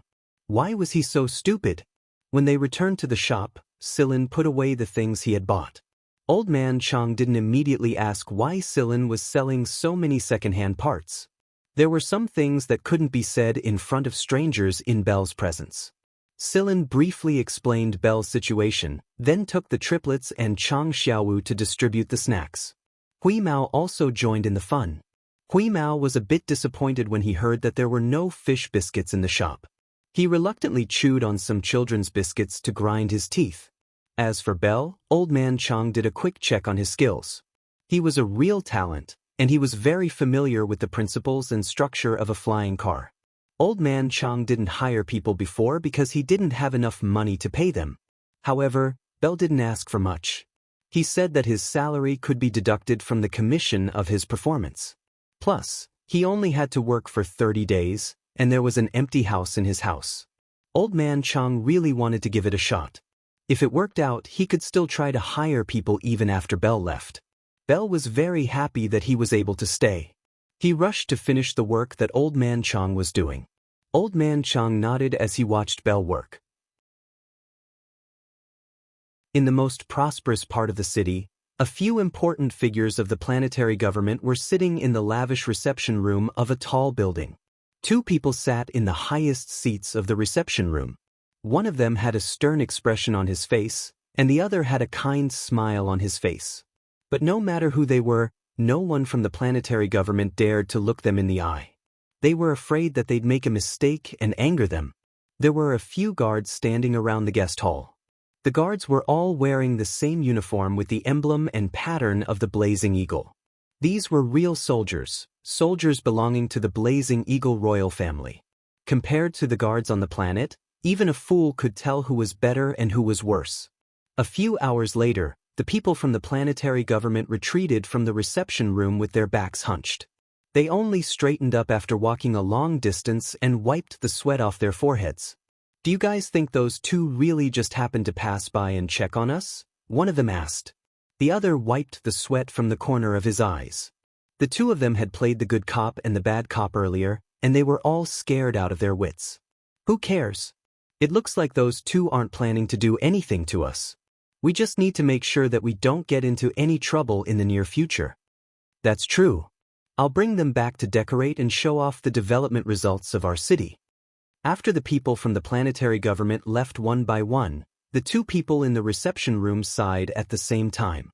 They no longer had the imposing manner they had just now. They looked at each other and lamented the helplessness in their companion's eyes. "I feel haggard again." "Sigh, why was it again?" That person's smiling face was now filled with helplessness. That person's cold face was no longer cold. He rubbed his forehead. "I really don't know what to do with him."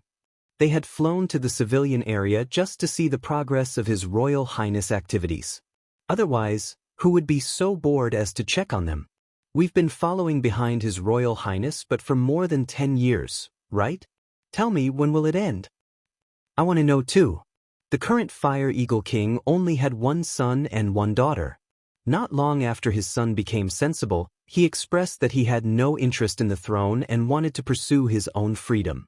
In the end, he was beaten up by the Fire Eagle King, but no matter how hard he beat him, he couldn't get rid of the decision he had made in his son's mind. Then, a group of people's miserable lives began. As for the right to inherit the throne of the royal family, it didn't necessarily have to be the current king's biological son. As long as they had the bloodline of Flaming Eagle Falvig, they had the right to inherit. No matter who it was, the successor had to go through a strict and long selection process. The ruler of the Fire Eagle royal family couldn't afford to make any mistakes. His son had no interest in inheriting the throne. After spurring him for so many years, he still hadn't made any progress. The current Fire Eagle King was at his wit's end. As his son grew older, it became harder and harder to pull him back. In the end, he could only give up and choose a few outstanding children to focus on nurturing. There was no need to doubt the character of the current Fire Eagle King and his consort. The Fire Eagle King was definitely an outstanding ruler, and the consort was definitely a gentle and refined person. When the consort was pregnant, she had imagined how outstanding her child would be, but it turned out to be a bucket of cold water poured over the consort's head. When he came back to his senses, his ideal daughter had already stolen bird nests, raced on flying cars, and swung a metal stick that was thicker than her to chase a 5-meter-tall bear through the forest. The son that he had high hopes for had also developed abnormally. The amount of time he had played truant in school was much more than the amount of time he had spent in school. The unreliable part of his brain would occasionally twitch, and he would always do some unimaginable things. At the beginning, this prince, who had high hopes on him, had ignored the opinions of the Fire Eagle King and Princess Consort and followed the media to report on some important battlefields. Later, he had become a spy on a whim. What was strange was that with his stupid personality, the rioters did not suspect this kind of spy until the end of the battle. The rioters probably thought that a spy wouldn't be so stupid. It had to be known that at that time, the prince had been receiving higher education. Which young person of his age didn't want to get a higher education mark to pave the way for the future? The children of the royal bloodline all fought to show off, but this was how the prince had acted? Not just the current Fire Eagle King, even the former Fire Eagle King was so angry that he had destroyed several flying devices. But it was useless. In front of elders like the Fire Eagle King and the consort, the prince's perfect filtered ears could filter out the words he didn't want to hear. As for being beaten, he had gotten used to it after being beaten for so many years. His body's resistance to beatings wasn't something that people of the same race could compare to. In short, the things that this unreliable prince did made the Fire Eagle King angrier and angrier. He had punished and beaten him, but he just wouldn't turn back. The Fire Eagle King said, "Just give up on this thought." The prince, "I can't help it, my heart isn't a strip." The Fire Eagle King. After a beating incident, he had been punished. The Fire Eagle King's face was cold, only this time, no next time.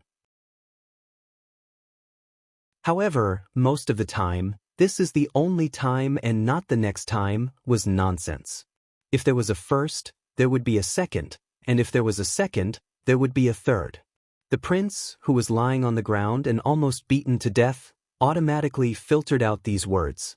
Every time His Royal Highness was forced to write a letter of repentance by the Fire Eagle King, his literary skills would improve each time. All kinds of rhetorical devices would be used, and the article that he wrote would definitely be excellent in terms of writing style, but looking at the content, it was nothing.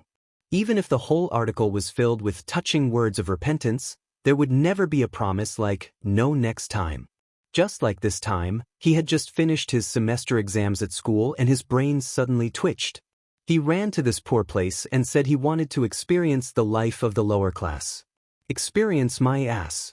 Your Highness, you have experienced more kinds of life than all of your subordinates combined." The princess sighed 3 times a day, unable to understand. She and the Fire Eagle King, as well as the environment in the Fire Eagle royal family's territory, how could they let their children develop like this? In the end, the princess consort attributed the reason to skipping generations of inheritance. This was a problem left over from history because His Royal Highness grandfather had a similar temperament. Because of this, when the Fire Eagle King was fighting for the throne in that generation, this old man had withdrawn early. As for the prince's actions, his grandfather raised both hands in approval. Several times, it was this old man who urged him to cooperate in the crime. Thus, the current Fire Eagle King and the former Fire Eagle King worked together to separate the old man from the prince. These 2 grandfather and grandson were really unconventional in the Flaming Eagle Fulvig family. If these 2 unconventional people worked together, wouldn't that turn the world upside down? As long as the prince didn't go to find his grandfather, the Fire Eagle King would let him do as he pleased. Thus, The two people who followed behind the prince to clean up the mess became haggard after that. The two haggard people sighed at each other, and the prince they called intermittently twitchy was currently working with Scyllin to repair their flying cars. It was just as Scyllin had predicted. Since everyone was going to the city to try their luck, every family's damaged or faulty flying car hurriedly rushed over to repair it.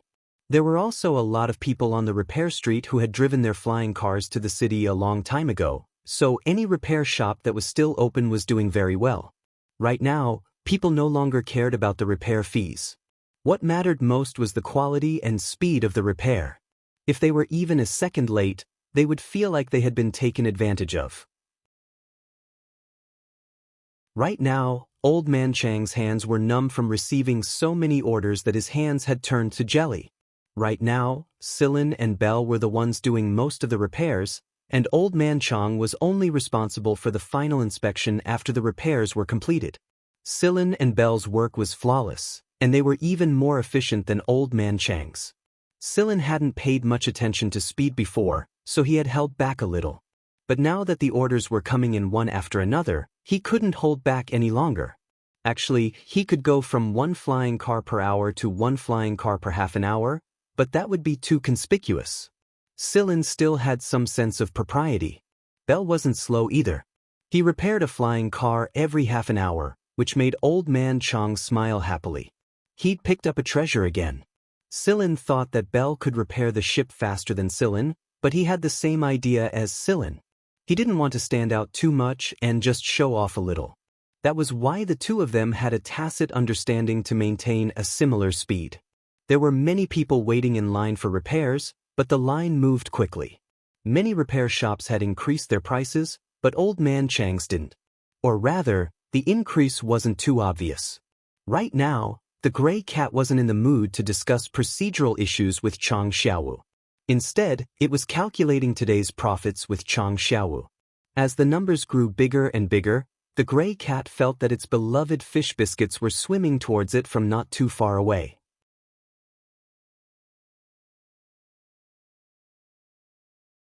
Chapter 224. Thanks to the Inferno Eagle, Old Man Chang's repair shop was raking in over 10,000 every day. One day, it even hit 30,000 at its peak. 30,000 MB wasn't much to most people in the city, but it was an astronomical sum in this area. Old Man Chang was so excited that he couldn't sleep for a few nights. At this rate, he would be able to pay for Chang Xiaowu's medical expenses. 7 days later, Old Man Chang gave Scyllin and Belle their salaries after dinner. Scylin's salary was agreed upon a long time ago, and Belle's salary was calculated based on performance and other factors as mentioned earlier. Scyllin had 50,000, Belle 20,000, and Old Man Chang almost 100,000. Old Man Chang had wanted to give them a bit more, but Scyllin and Belle refused. Old Man Chang didn't object to the fact that he needed to save up for Chang Xiaowu's medical expenses, but Old Man Chang took care of all the food. Hui Mao licked its paws while wondering when Scyllin would buy some fish biscuits from the city. It was already missing that. Oh right, I noticed that we're running low on some parts today. A couple of big clients need some important parts for their flying cars these days, but I don't think we have them in this area. I think we'll have to make a trip to the city, Scyllin said. Hui Mao's ears perked up as it stared at Scyllin with sparkling eyes. Old Man Chang nodded and handed over 20,000 to Scyllin. Scyllin didn't turn it down. Old Man Chang was never one to turn down money like this. After accepting the money, Old Man Chang asked if there was anything else he needed to buy.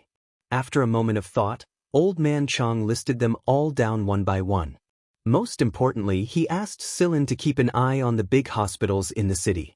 A full treatment cost at least 100,000 MB a few years ago, and that didn't include the recovery fees. He just didn't know how much it was now. Alright, I'll ask. Scyllin had recently checked on Chang Xiaowu's condition. He was a lot better after the buffering medicine. At the very least, the success rate of a full treatment project would be much higher. In addition, Chang Xiaowu had been in a good mood recently. The number of times he smiled was also increasing.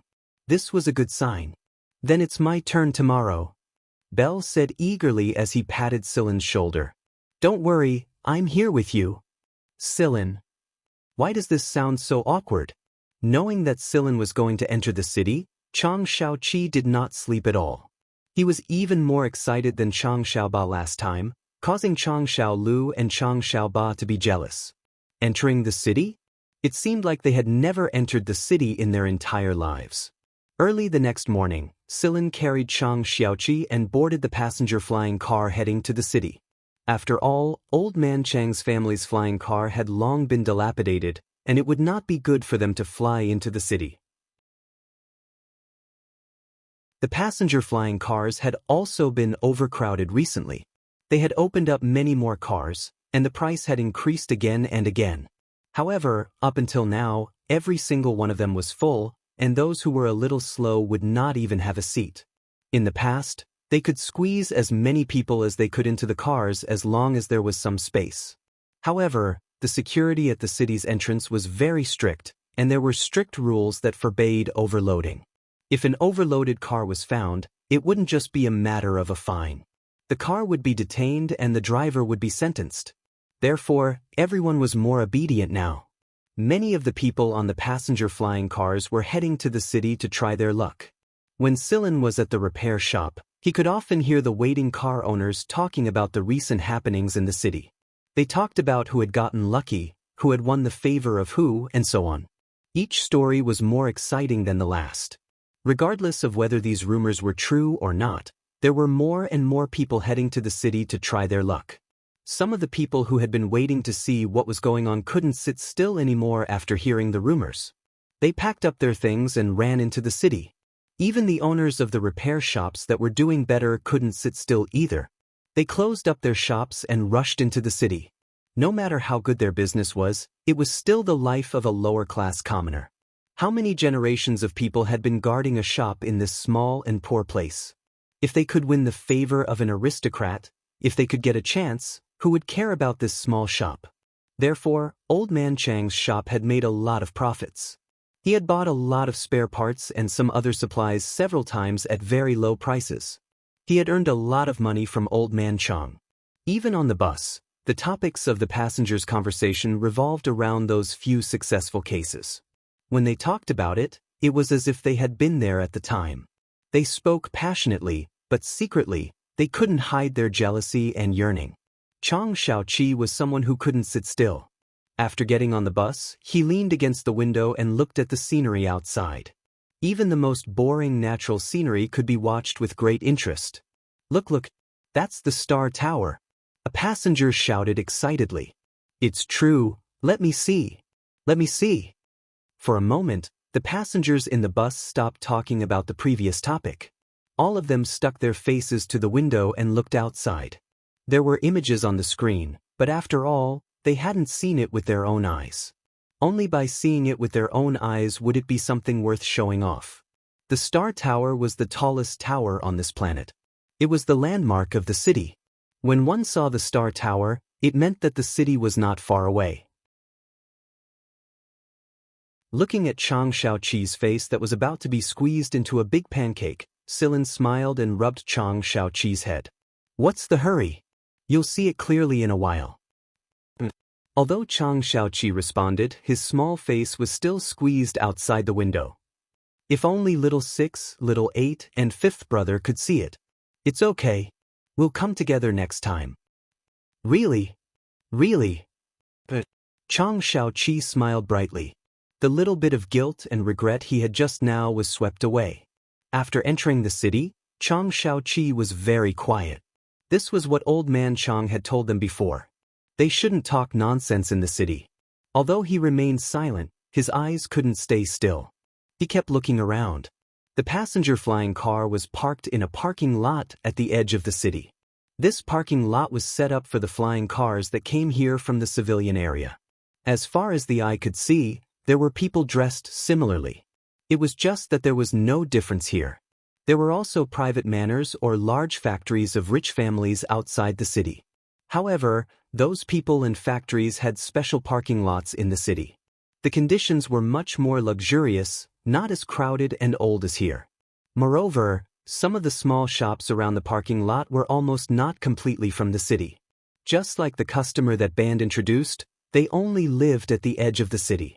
Even so, they felt that compared to the civilian area, They had an absolute sense of superiority. As for the people who were completely from the city, they had always looked down on the people here. If they were passing by, they would basically take a detour. They felt that this place was full of filth and would lower their status. There were many people at the station, especially at the exit.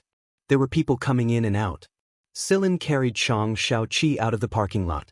There were no taxis in the station, and there were very few taxis around. It was as if there was a plague here.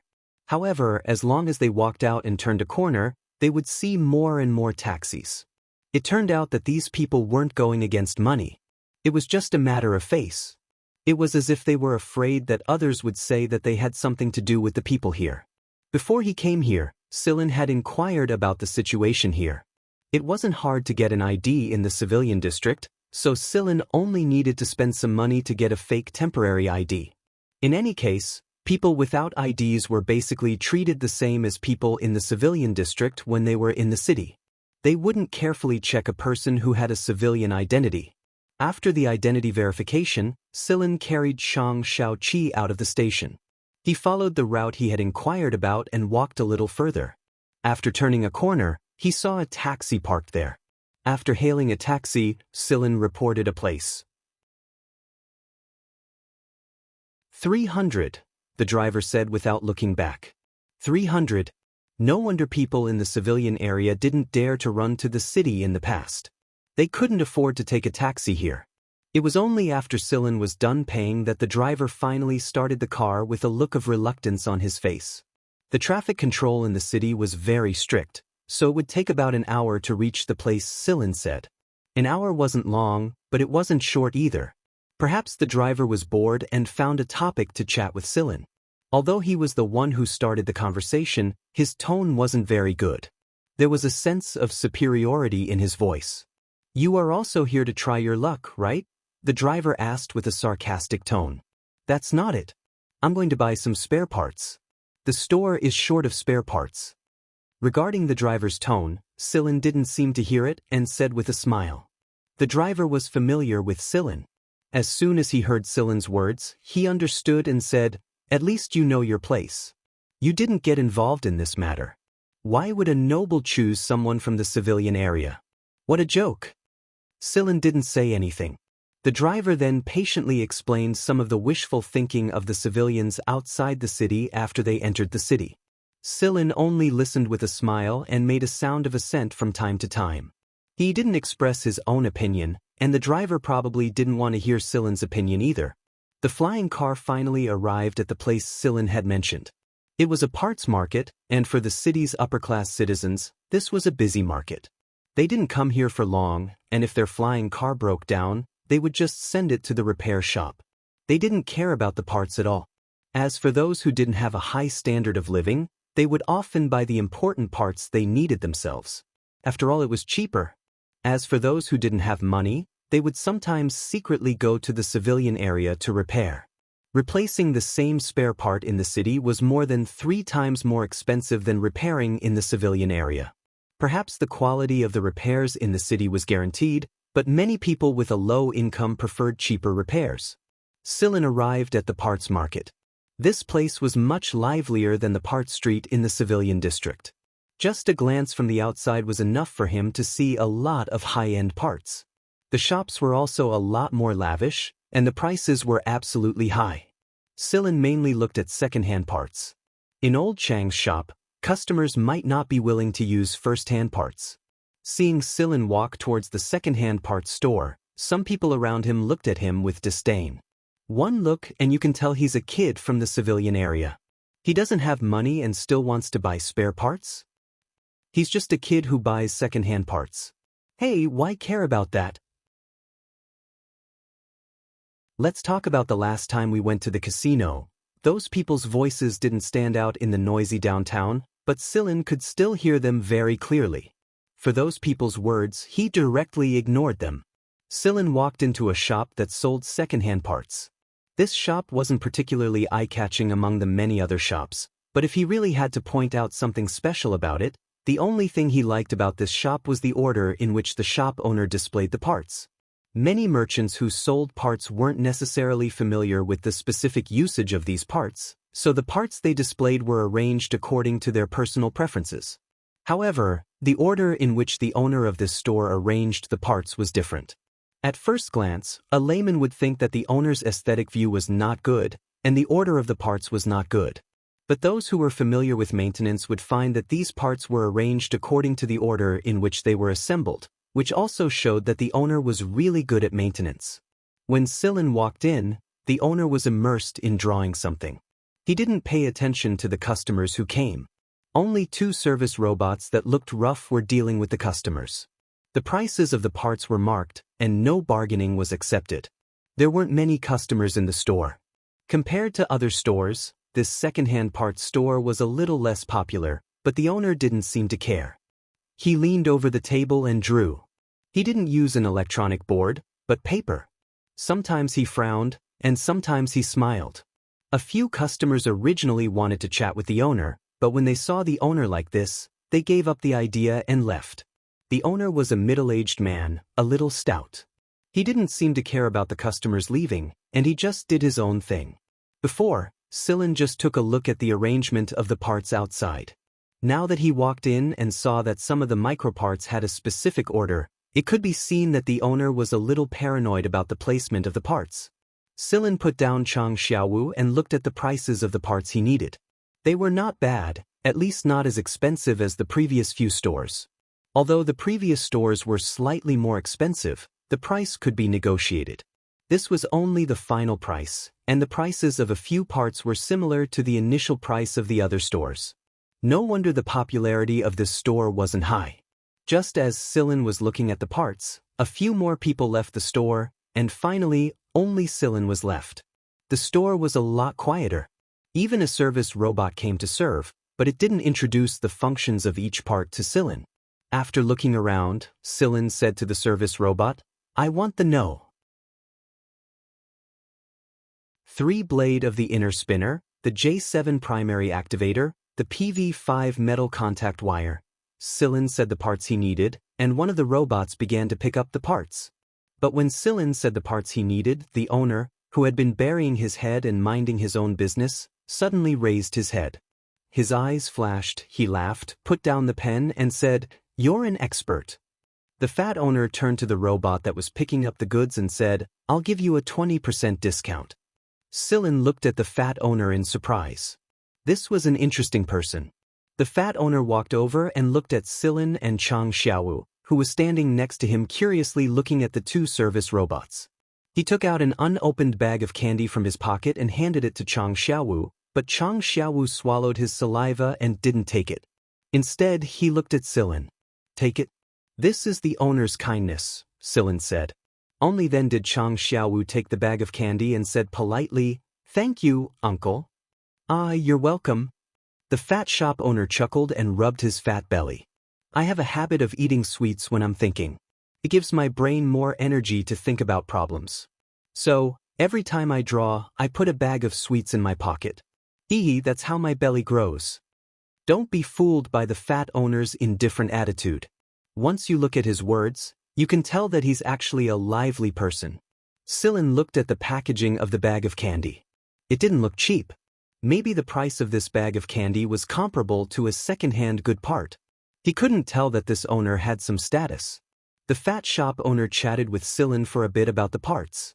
The shop owner's attitude towards a knowledgeable person was pretty good, and he didn't show any disdain towards Silin's frank declaration that he came from a civilian district outside the city. "I know. There are some capable people in the maintenance street outside the city. My old man has a saying, 'Geniuses are buried in the common people.'" Silin smiled and didn't say anything.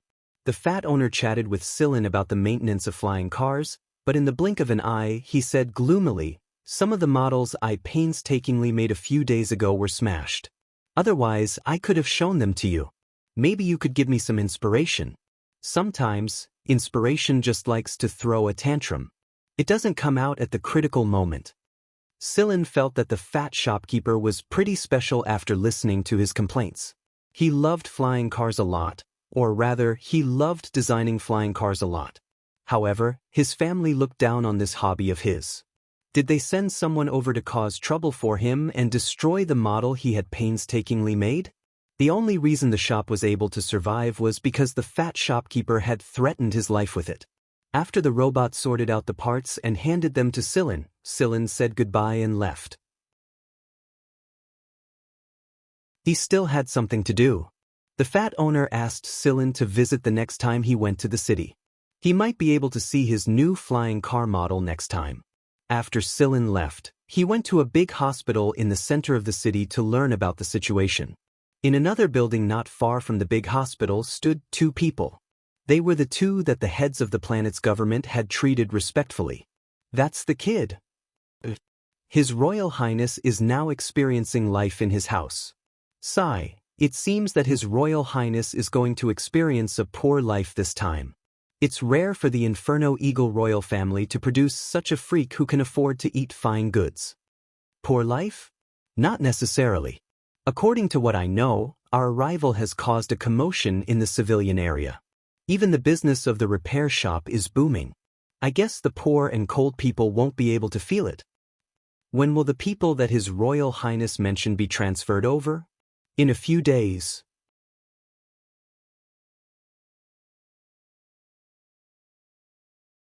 Chapter 225. Silin asked a few big hospitals in the city center, but many doctors were too lazy to answer Silin's questions. When those people saw Silin, they would look at his clothes at first glance. If it was not high-end goods, then sorry, they had no time for him. If he was not from the city, then they would not even bother to pay attention to him. There were a few times when Silin didn't even open his mouth to speak, and the doctors all walked away as if they were avoiding the plague. The nurses wouldn't take a second look at you just because you were young and handsome. In a big hospital, there were plenty of rich and good-looking people that people cared about. Who cared about you? Although Chang Xiaoqi could not fully understand, he vaguely felt something. After all, children had an instinctive understanding of the eyes of adults. When he saw the eyes of the doctors and nurses, Chang Xiaoqi's original excitement and curiosity cooled down a lot, and he seemed very quiet. Silin looked at Chang Xiaoqi and did not continue to stick to his cold ass. Based on the current situation, when old man Chang came to seek medical treatment, he had received a lot of such cold treatment.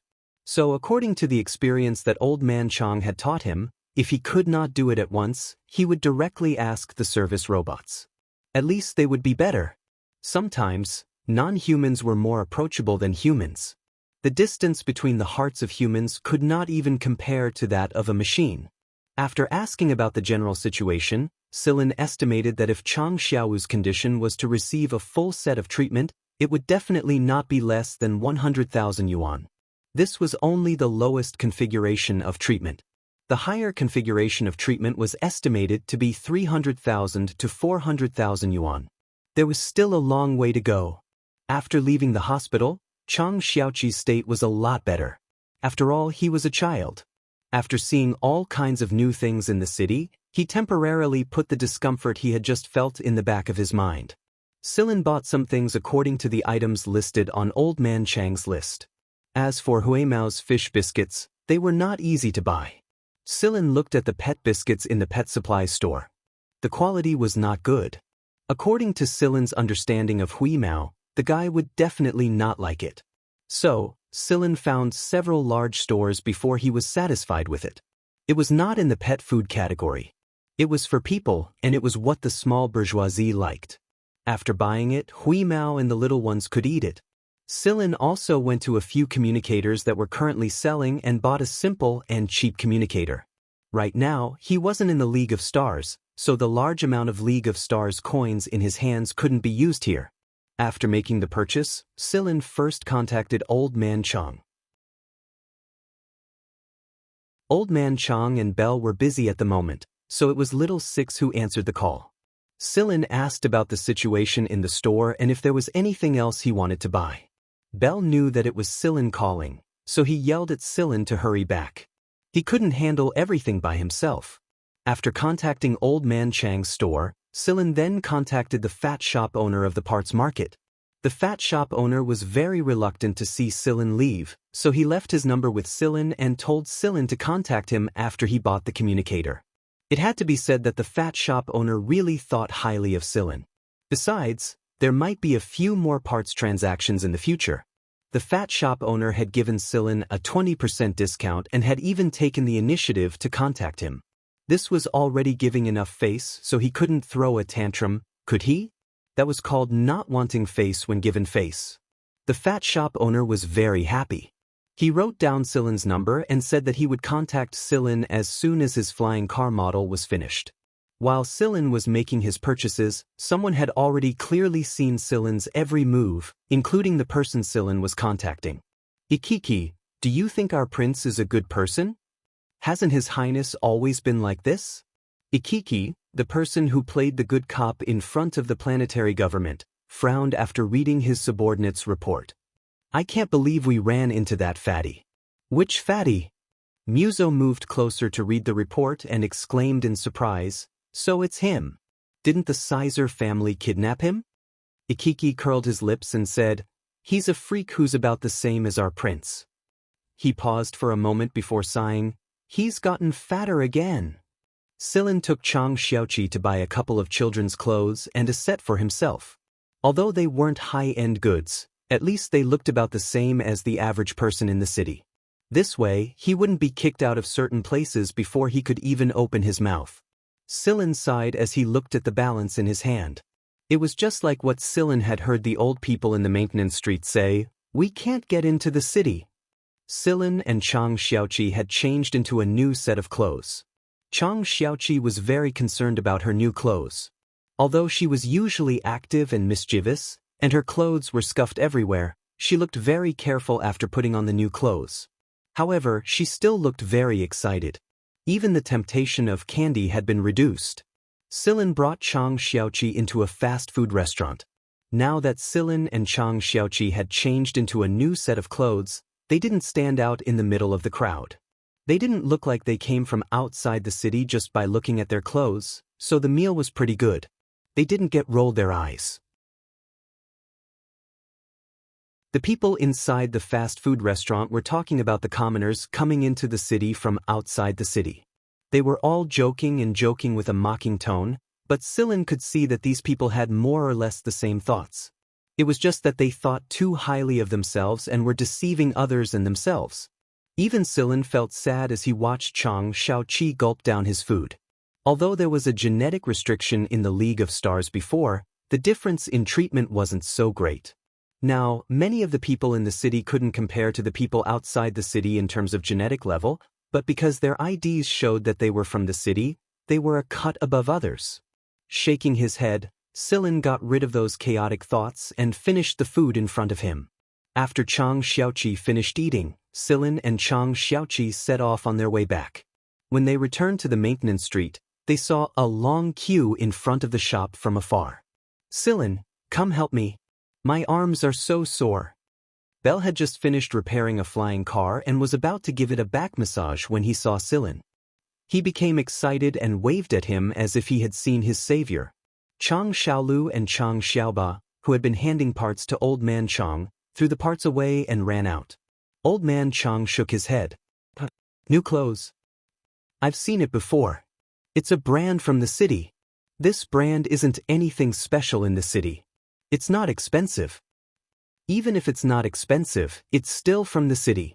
The people waiting in the queue discussed among themselves. Some people who had never been to the city in their lives thought to themselves, let's go to the city after the car is repaired. Isn't it just a small amount of money? I'll harden my heart. Even if I don't get the appreciation of the nobles, I'll have something to brag about in the city. With something to brag about, I'll feel better than those who don't know anything and haven't even been to the city. When Chang Xiaolu and Chang Xiaoba heard that Silin had new clothes from the city, they looked at Old Man Chang eagerly. Old Man Chang smiled bitterly and waved his hand. Thank you, Grandpa. The two kids took the bags of clothes from Silin's hands and ran upstairs. Silin handed a bag to Chang Xiaowu, who was lying on the recliner. It's yours. Go take a look. Hui Mao had already gone to eat the fish biscuits. Chang Xiaowu actually didn't have much of an emotional reaction to the new clothes. However, when he saw little 6, little 7, and little 8 going upstairs, he took the bag from Silin's hands, thanked him, and went upstairs. All right, let's get to work. Silin stretched his limbs and began the repair. It was another busy day, but also a day of harvest. At night, Hui Mao lay lazily beside Silin and licked his paws. Chang Xiaowu had already fallen asleep. During this period of teaching, Chang Xiaowu's understanding of some complex programs had satisfied Hui Mao. It was rare to meet a human with a good brain, so Hui Mao didn't have high expectations. Today's fish biscuits are not bad, Hui Mao said with a satisfied tone. Silin pinched Hui Mao's ear and flicked it. You have the nerve to say that? I worked my ass off to earn money, but that bag of food cost you 1/10 of it. Hui Mao patted Silin's hand with his paw. I also contributed to this. The kid you asked me to keep an eye on really isn't simple. Tell me about it. Silin already felt that Belle was different from the others.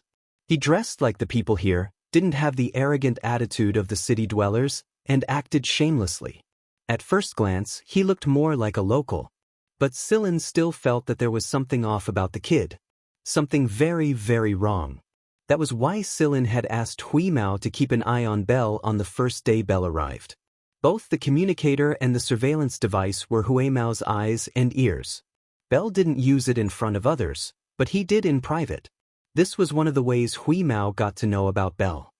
That kid's communicator is pretty advanced. Even the surveillance devices at the waterway might not be able to detect it. But, humph, it can't escape my ears. Hui Mao said proudly. Yes, Master Cat, you're amazing. Silin curled his lips. This guy always liked to put himself on a pedestal. Hui Mao got to his feet and said mysteriously, Do you know who that kid is? Meow, I didn't know he was hiding his strength so well. I thought he was just a local, but it turns out he's a descendant of one of the 3 royal families, the Flaming Eagle Falvik. They call him His Highness. Silin wasn't surprised because he was mentally prepared for what Wheeze was going to say. However, Wheeze's next words changed Silin's impression of the prince who traveled incognito to experience the life of the lower classes. That brat secretly arranged for medical staff to be sent over and even transported a batch of expensive medicine. He's prepared to secretly help Chang Xiaowu during his treatment. This was why Hui Mao's attitude toward Belle was so much better than before. He wouldn't let Belle pet his fur before, but now, he reluctantly let him. Silin nodded and scratched Hui Mao's chin in silence. Sigh, the city really isn't that great. Why do so many people want to go there? In terms of development and skyscrapers, it's nowhere near as developed as some of the planets in the League of Stars. Hui Mao couldn't understand the attitude people had toward the city. Humans really were creatures with complicated emotions. Silin smiled at Hui Mao's words. It's different here, but it's just a small planet that's not very developed. We'll know when we visit the capital of the Mist Bodhisattva Empire. All right. Hui Mao narrowed his eyes and started imagining the scenery of the capital.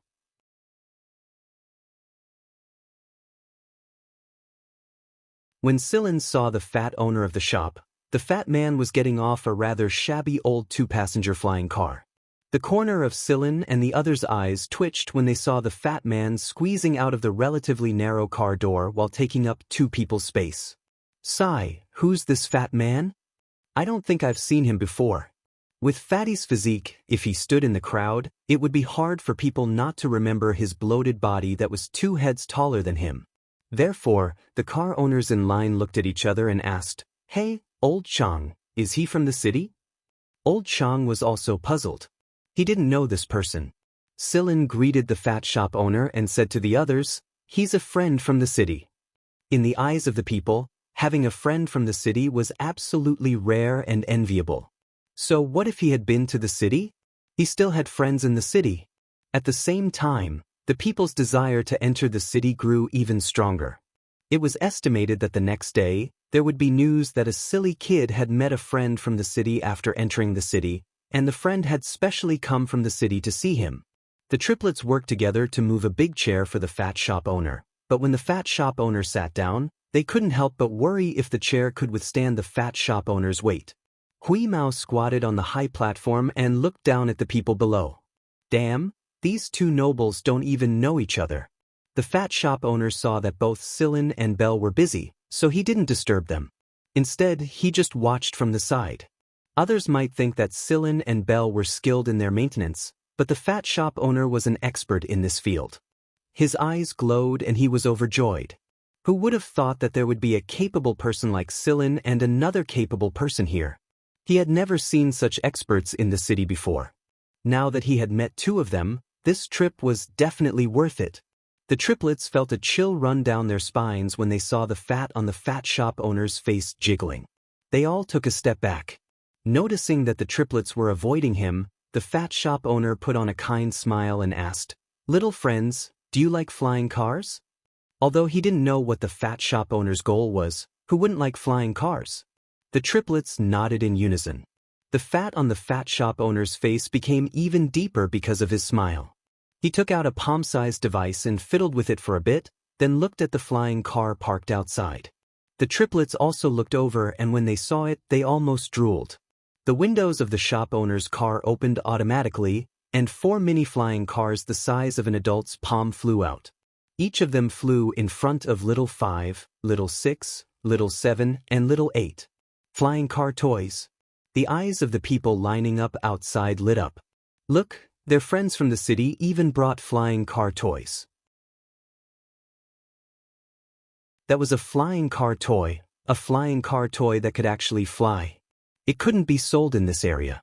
With Sillin's nod and Old Man Chang's permission, the 4 finally got on the flying car. It wasn't just the triplets. Little 5 was quite fond of the toys as well. The more he came into contact with programs, the more fascinated he became with machines, not to mention this kind of toy that had very high requirements for parts and programs. The door of the flying car popped open, revealing a card slot inside. They followed the fat shop owner's instructions and took out the card. After taking it out, the small card unfolded until it was about the size of the device in the fat shop owner's hand. There were many buttons on the thin layer of metal, and the children could control the flying car toys by manipulating these buttons. With the flying car toys, the triplets weren't afraid of the fat shop owner whose fat jiggled when he laughed. They happily played with the flying car.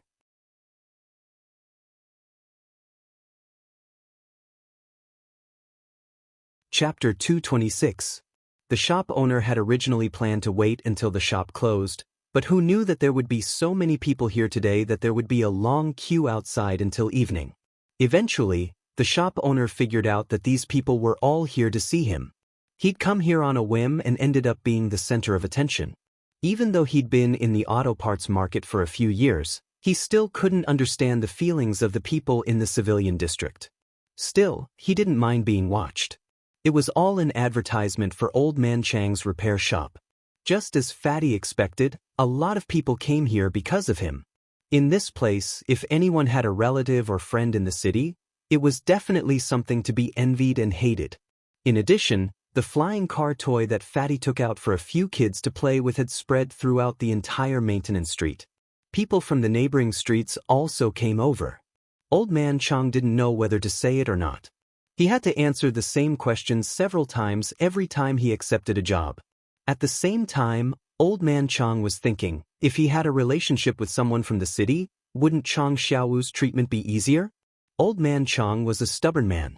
He stayed in the shop until the shop closed for the night. After dinner, the fatty called Sillin and Belle over to give him their opinions on his flying car model.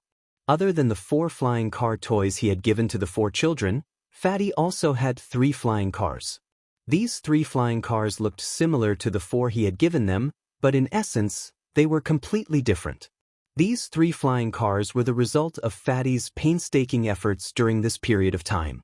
Old Man Chang was old, and he had been working overtime for the past few days, so he didn't have the energy to participate in the discussion at night. Moreover, Old Man Chang knew exactly what he was capable of, and after observing them for a while, he realized that both Belle and Sillin were experts. What they usually did wasn't even their full strength. Looking at the flying car model in his hands, Sillin opened the door and took a look inside.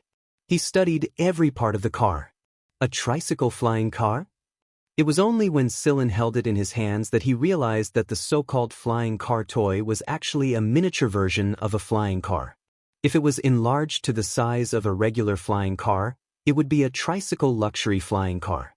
The materials, parts, circuits, combinations, etc. were all top-notch.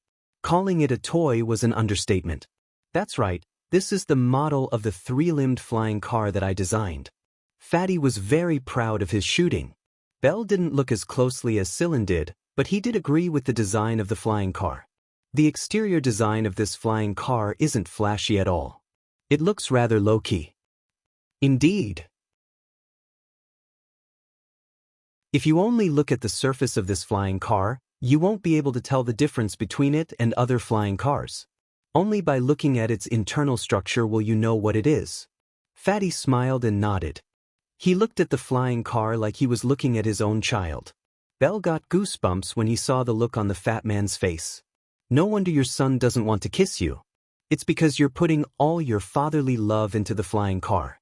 There were a lot of people who liked to put speed first when designing or modifying flying cars, but Fatty's design told Cylin that he prioritized safety first, followed by all other performance. The three-limbed flying car was more of a test for the designer, but Fatty had the ability to do a better job. At the very least, this was one of the two flying cars that Cylin could give him the highest praise. The flying car he'd seen in Yudo's hometown was nowhere near as good as this one. The only one that could compare was Lung's, but the style of the two was different. In terms of price, Lung's was definitely more expensive, but in terms of practicality, the two were about the same. The safety factor was also quite high. Bell turned the flying car around in his hands and smirked. "How's this car's resistance?" As he spoke, Bell wrapped his hands around the flying car. Then he twisted. Screech. An ear-piercing sound rang out. The surface of the mini flying car was almost twisted, but if one looked closely, they would find that there was a small life-saving bag wrapped around the seat of the mini flying car. The twisted body of the car did not twist the life-saving bag. If it was the real size, the people inside should be safe. Not bad. Bell placed the twisted flying car on the ground. Soon, the twisted car began to return to its original state. 2 minutes later, the flying car was almost back to its original state. The supermemory composite material. He checked the operating system and found that the emergency system was fully functional. Then there's nothing else to say. Fatty, do you have any other requests? Bell looked at the fat owner. The fat owner scratched the buzz cut on his head. I think it's good enough, but to be sure, I need to take it apart and reassemble it. That way, it'll be easier to understand. If it's the same series of flying cars, there will be some differences.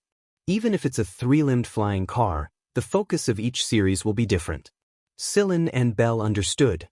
So you're saying that you want us to help you dismantle and reassemble the flying car? It's like this.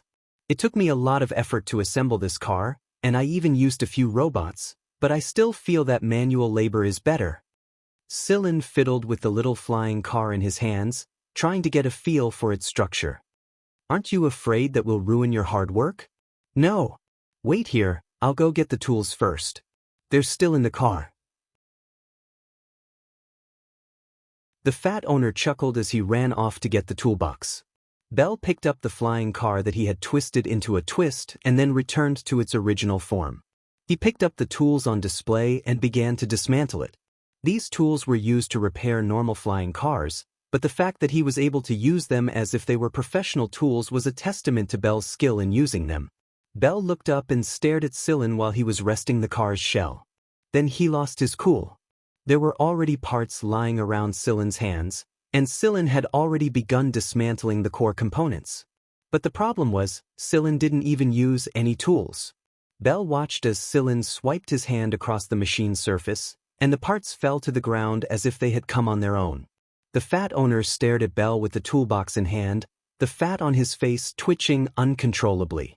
He'd already found it hard to believe that Bell was dismantling the flying car with the tools that were used to repair big things, but who would have thought that there was someone even better? Bell stopped dismantling the car. Like the fat owner, he stared at Cylin without blinking. Moheng had once described Cylin's dismantling of the machine as a work of art, and he wasn't exaggerating at all. Laymen would find it miraculous, but those who knew the ropes would find it heaven-defying. Was this even human's hand? Was this something a human could do? Hui Mao, who was sprawled lazily on the rack, yawned as he watched the three of them. What a fuss. When Sillin was done dismantling the car, Bell looked at the time. What the hell? 10 minutes. Bell would have taken at least half an hour to completely dismantle the flying car, wouldn't he? That was an extraordinary performance, but why did this kid seem to be able to complete it so easily? After Sillin finished dismantling the car, the first thing Bell and the fat owner did wasn't to look at the disassembled parts. Instead, they each took one of Sillin's hands and examined it carefully. He looked at it carefully and pinched it again, as if he wanted to take another bite. Sillin pulled his hand back and punched each of them. Bell scratched his head. It's no different from my hand. How did you do it? Just like that. Sillin didn't explain either. He pointed at the separated parts and began to explain. If it's divided into several series, then the rotating blades will definitely be different. The ratio of rotating blades to propellers in the air is slightly larger, and the proportion of materials that can resist water pressure is too large. Therefore, the more aquatic series will definitely lag behind the more aerial series in the air. Sillin drew their attention to the flying car and began discussing the different configurations of the different series. The fat owner stopped worrying about Sillin's hand and started taking notes. By the time the three of them were done talking, the sky was already bright. There was already a line of people waiting outside to open the door and place their orders. Fatty rubbed his numb legs and carefully placed the reassembled flying car into his own flying car. The 3 flying cars he had assembled were different from the ones he had assembled before. Each of them had a different focus and belonged to 3 different series of the same type. There were a few series that had not been assembled due to a lack of materials. However, the designs had already been drawn. The fat owner rummaged around in his pocket and took out a card. It was a common memory card of the Mist Bodhisattva Empire. Only 1% of the population on this planet owned one. The rest of the population only used the internal memory cards of the planet. The fat owner handed the card to Sillin a little embarrassedly. This is all I have. I don't have any extra money on me right now. Split it with Bell as payment for your help. Don't say no, I'll feel bad if you do. You guys deserve more. I'll make it up to you in the future. Sillin took the memory card and swiped it with his finger. A string of 7 digits appeared on the surface of the card. It was almost 1,000,000 MB. Sillin knew that the fat owner didn't lack money. After all, the fat owner was a member of a great noble family, and his status wasn't low either. Bell knew this even better, so Sillin didn't refuse the fat owner's offer. He needed money right now. Old Man Chong had already woken up and made breakfast. Sillin gestured to the old man that he didn't need to rest. Old Man Chong sighed and prepared to open the shop, but the fat owner stopped him. One more thing. The fat owner looked at Old Man Chong and Sillin. What do you think of my shop, Sillin? It's okay. Are you interested in taking over? Old Man Chong didn't say anything. He was sure that he would regret it if Sillin took over the fat owner's shop. After all, he would be the only one left to work. Sillin waved a hand. I don't have time. Hey, don't be in such a hurry to turn me down.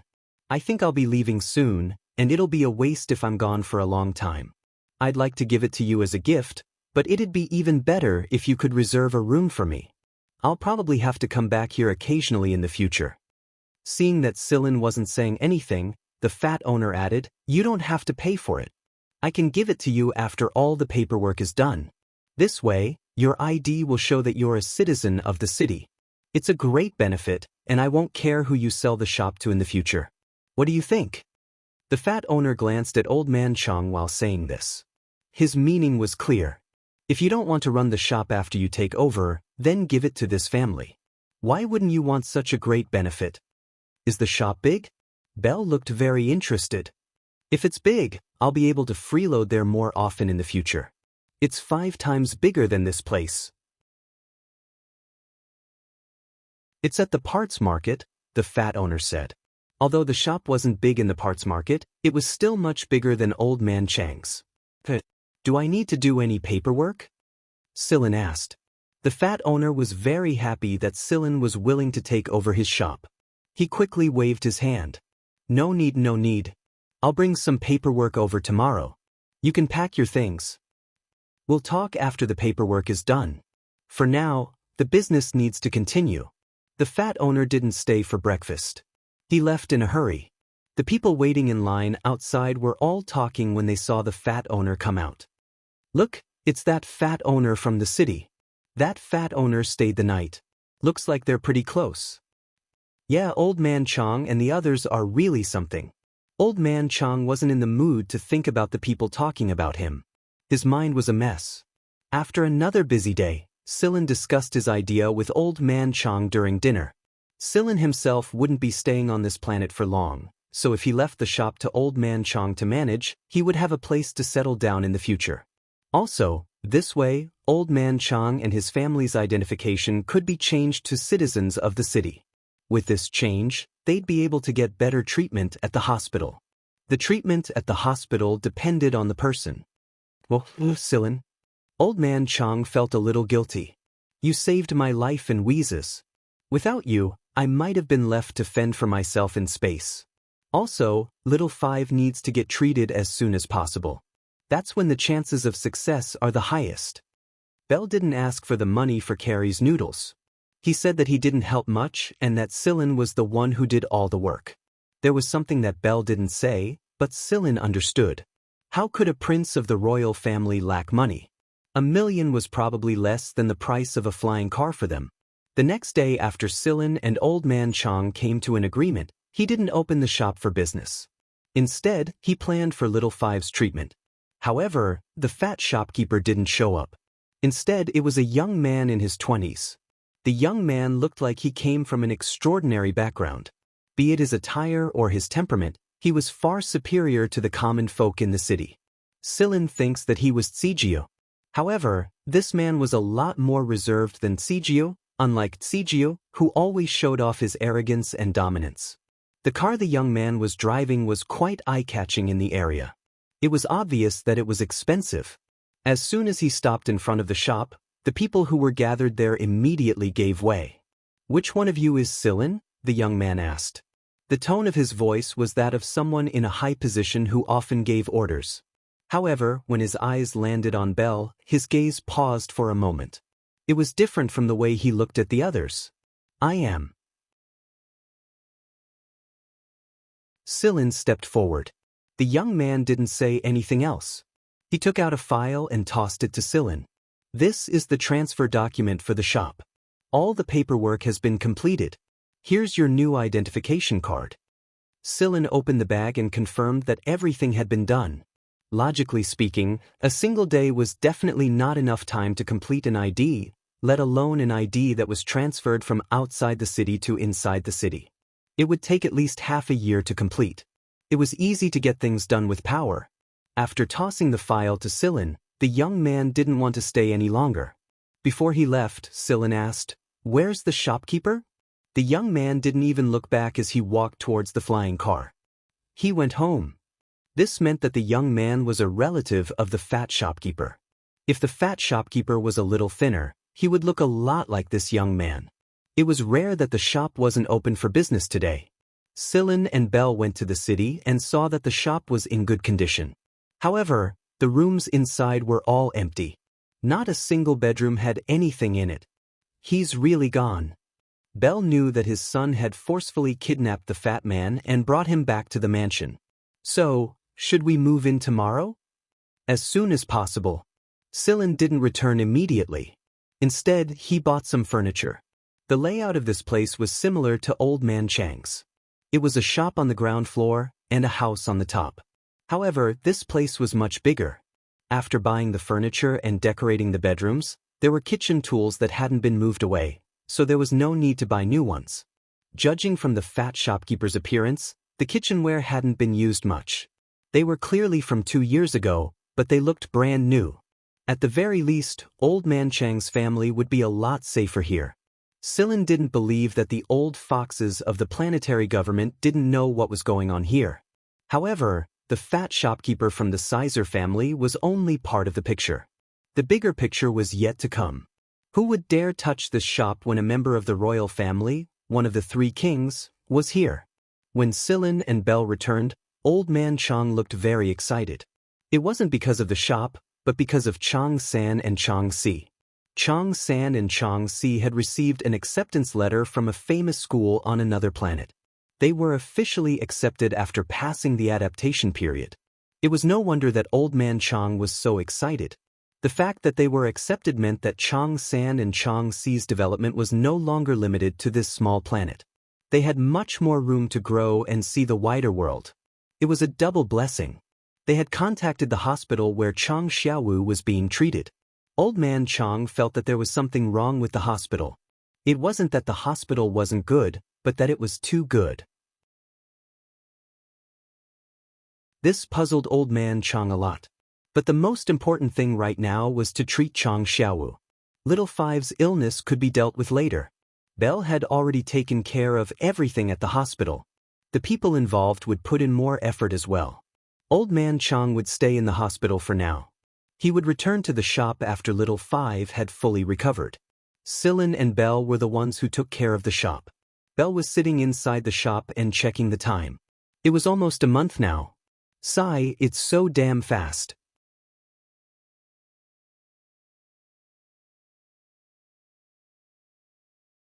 Chapter 227. Although they had a new shop, the old one in the civilian district was still unsold. They would have to wait for old Chang's return to decide what to do next. Right now, Chang Xiaowu was recovering from his full surgery. Sillin would replace him every 2 days so that Old Man Chang could rest a little longer.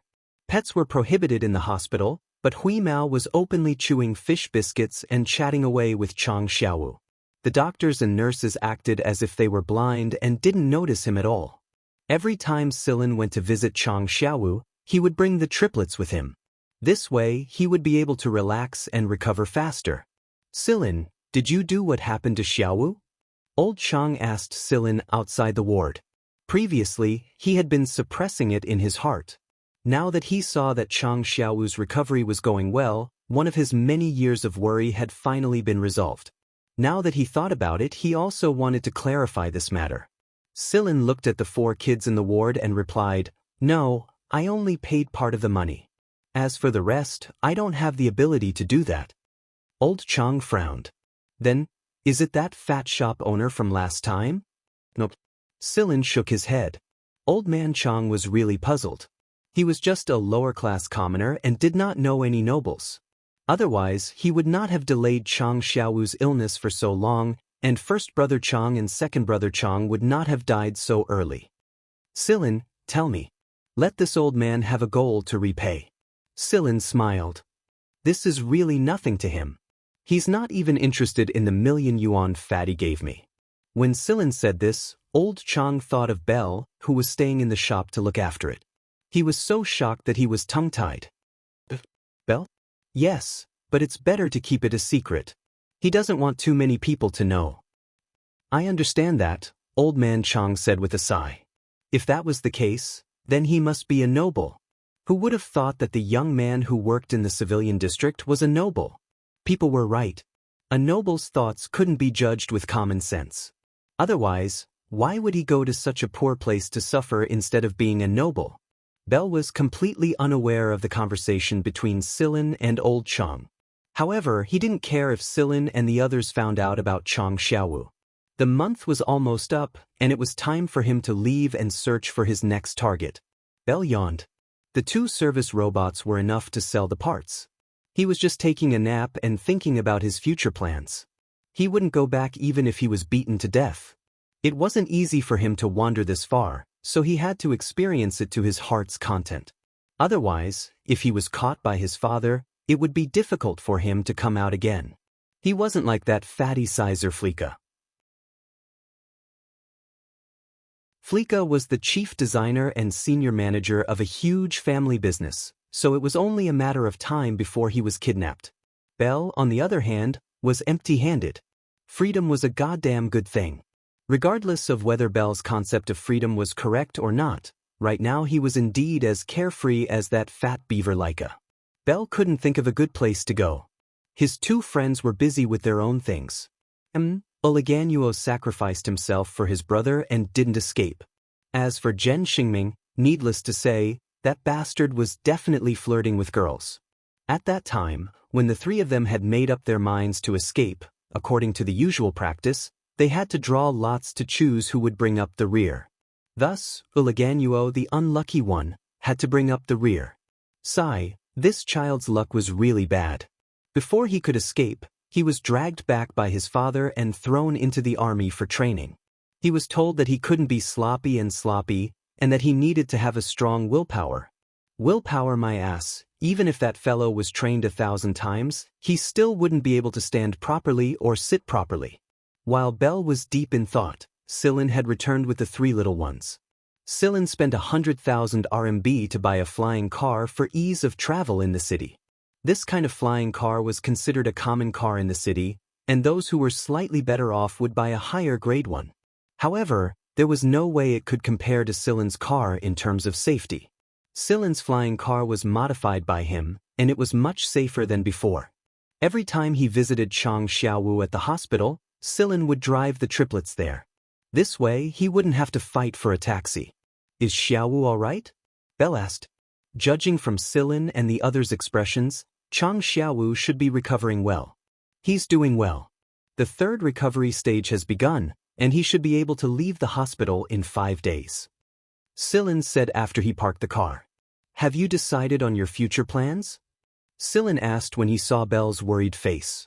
Of course I am. Belle rubbed his chin like a resentful wife.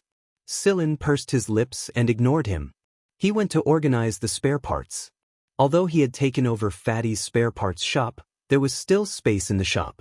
If he wanted to sell spare parts, 2 service robots would suffice. Furthermore, Chang Han would probably be bored out of his mind when the time came, so he cleared out a space to be used as a repair point. From time to time, he would be able to accept 2 repair orders. Of course, the final decision was still up to Old Man Chang. Silin only cleared out the space. Hey, Silin, what are you going to do? Stay here and look after the shop for them? Belle came over and asked. Even though he hadn't known Silin for long, Belle believed that Silin wouldn't stay here forever. Silin drank a glass of water and said, I don't have anywhere else to go. This is the only place I can stay. But once Xiaowu's condition stabilizes, I'll leave and visit Chang 3 and Chang 4 on their behalf.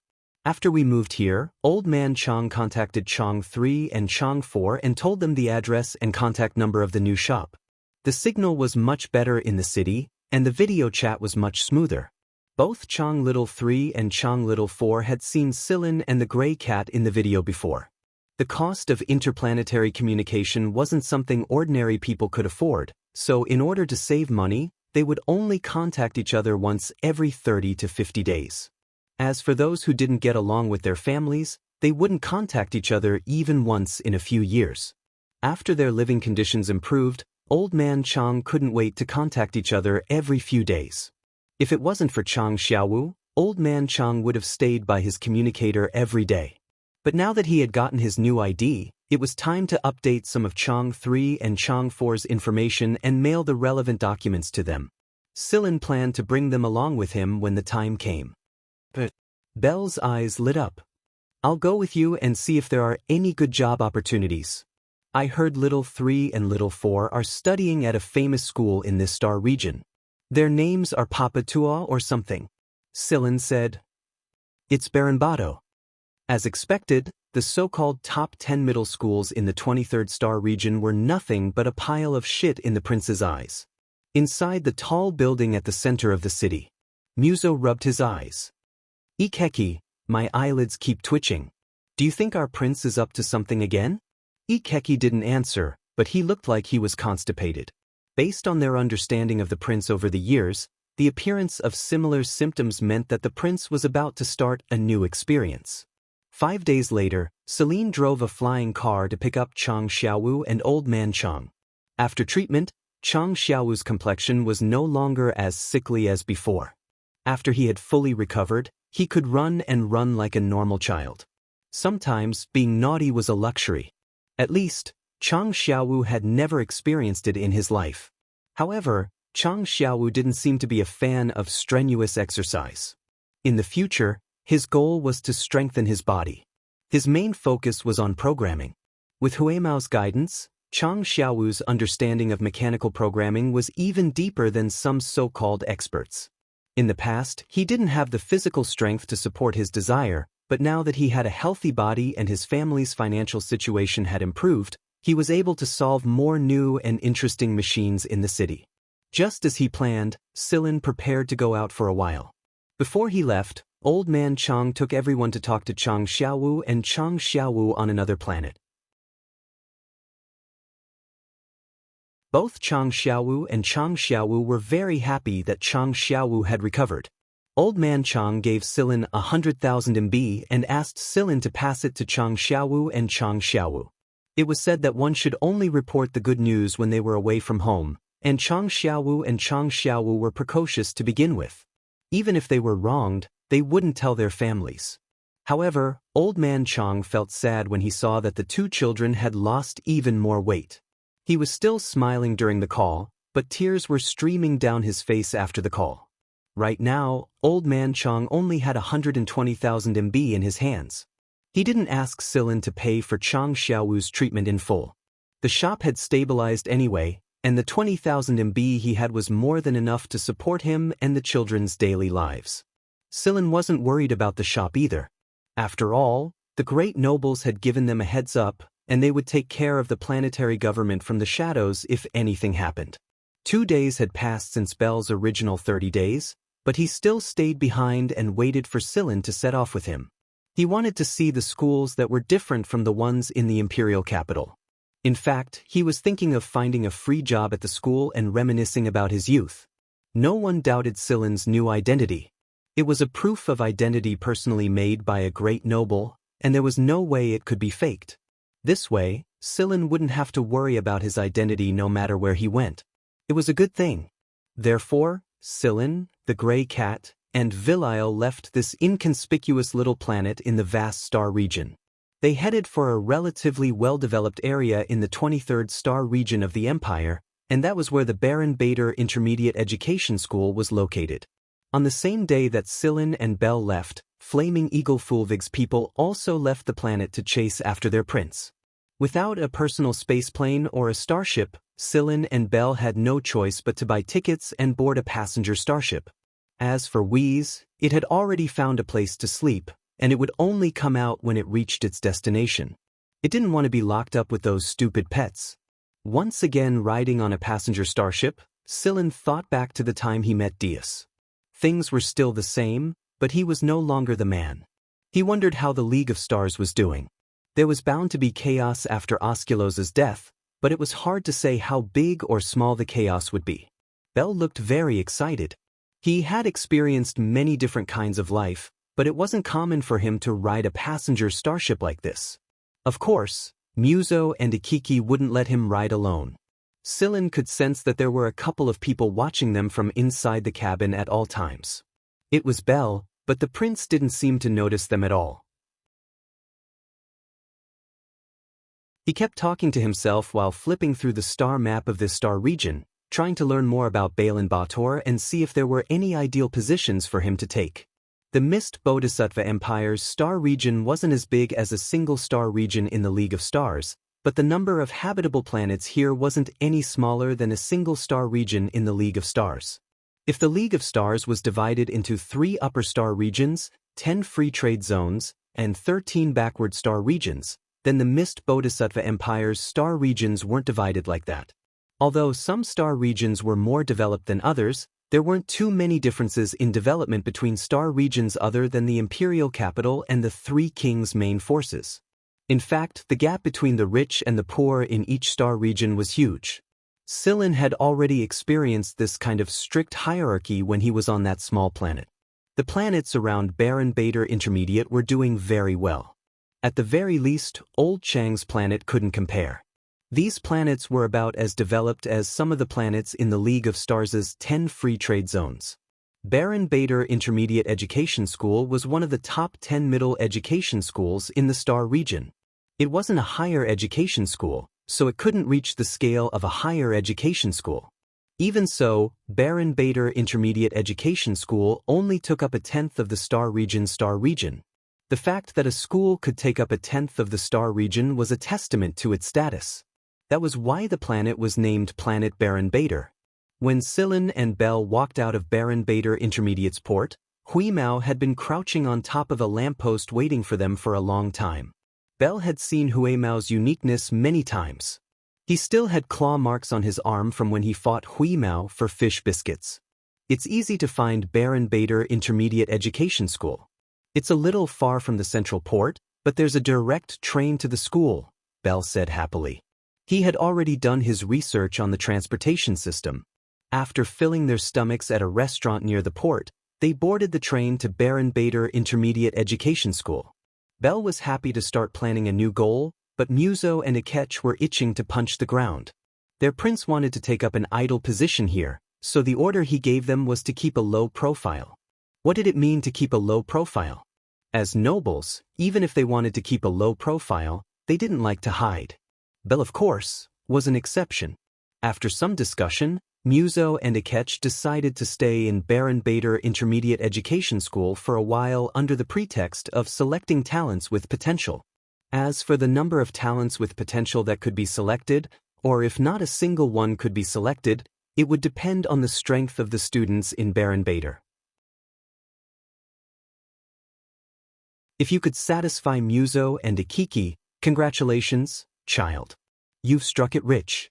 If you're not satisfied, even if the principal of Baron Bader and the head of the planet's government came to curry favor with you, I'm sorry, I'm not happy. I won't accept you even if you lick my feet. It wasn't that easy to enter the circle of Blazing Eagle royalty.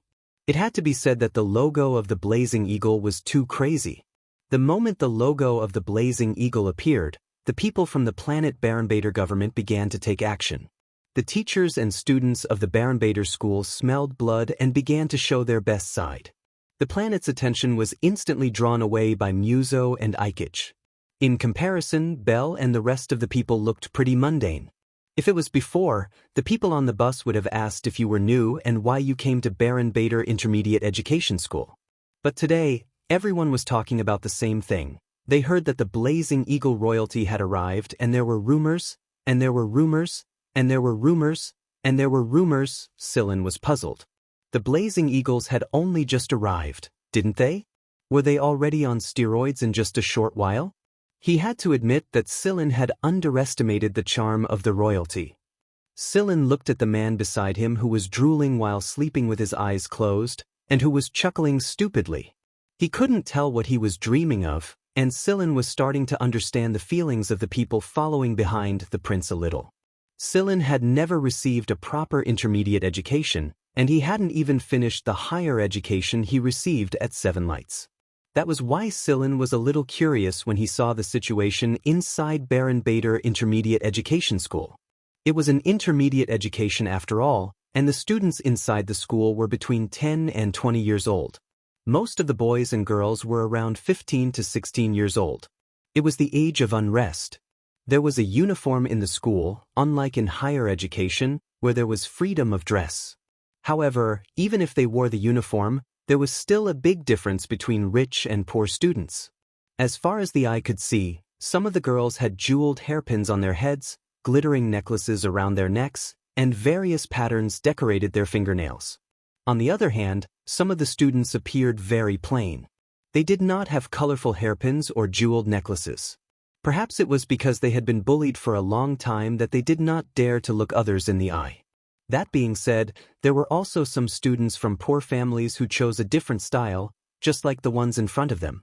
The moment Sillin and Bell walked into Baron Bader Intermediate's campus, they immediately witnessed a battle between the rich and the poor. The two groups of people looked at each other in disgust. One side was biased towards individual combat power, while the other was biased towards the equipment they carried. There were a lot of hecklers around them, and some of the teachers were already used to this kind of situation. They could even recognize the name of the leading student.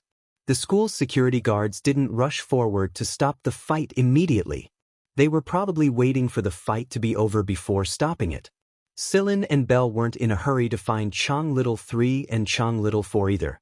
The two simple-mindedly found a shady spot to sit down and enjoy their drinks while watching the fight.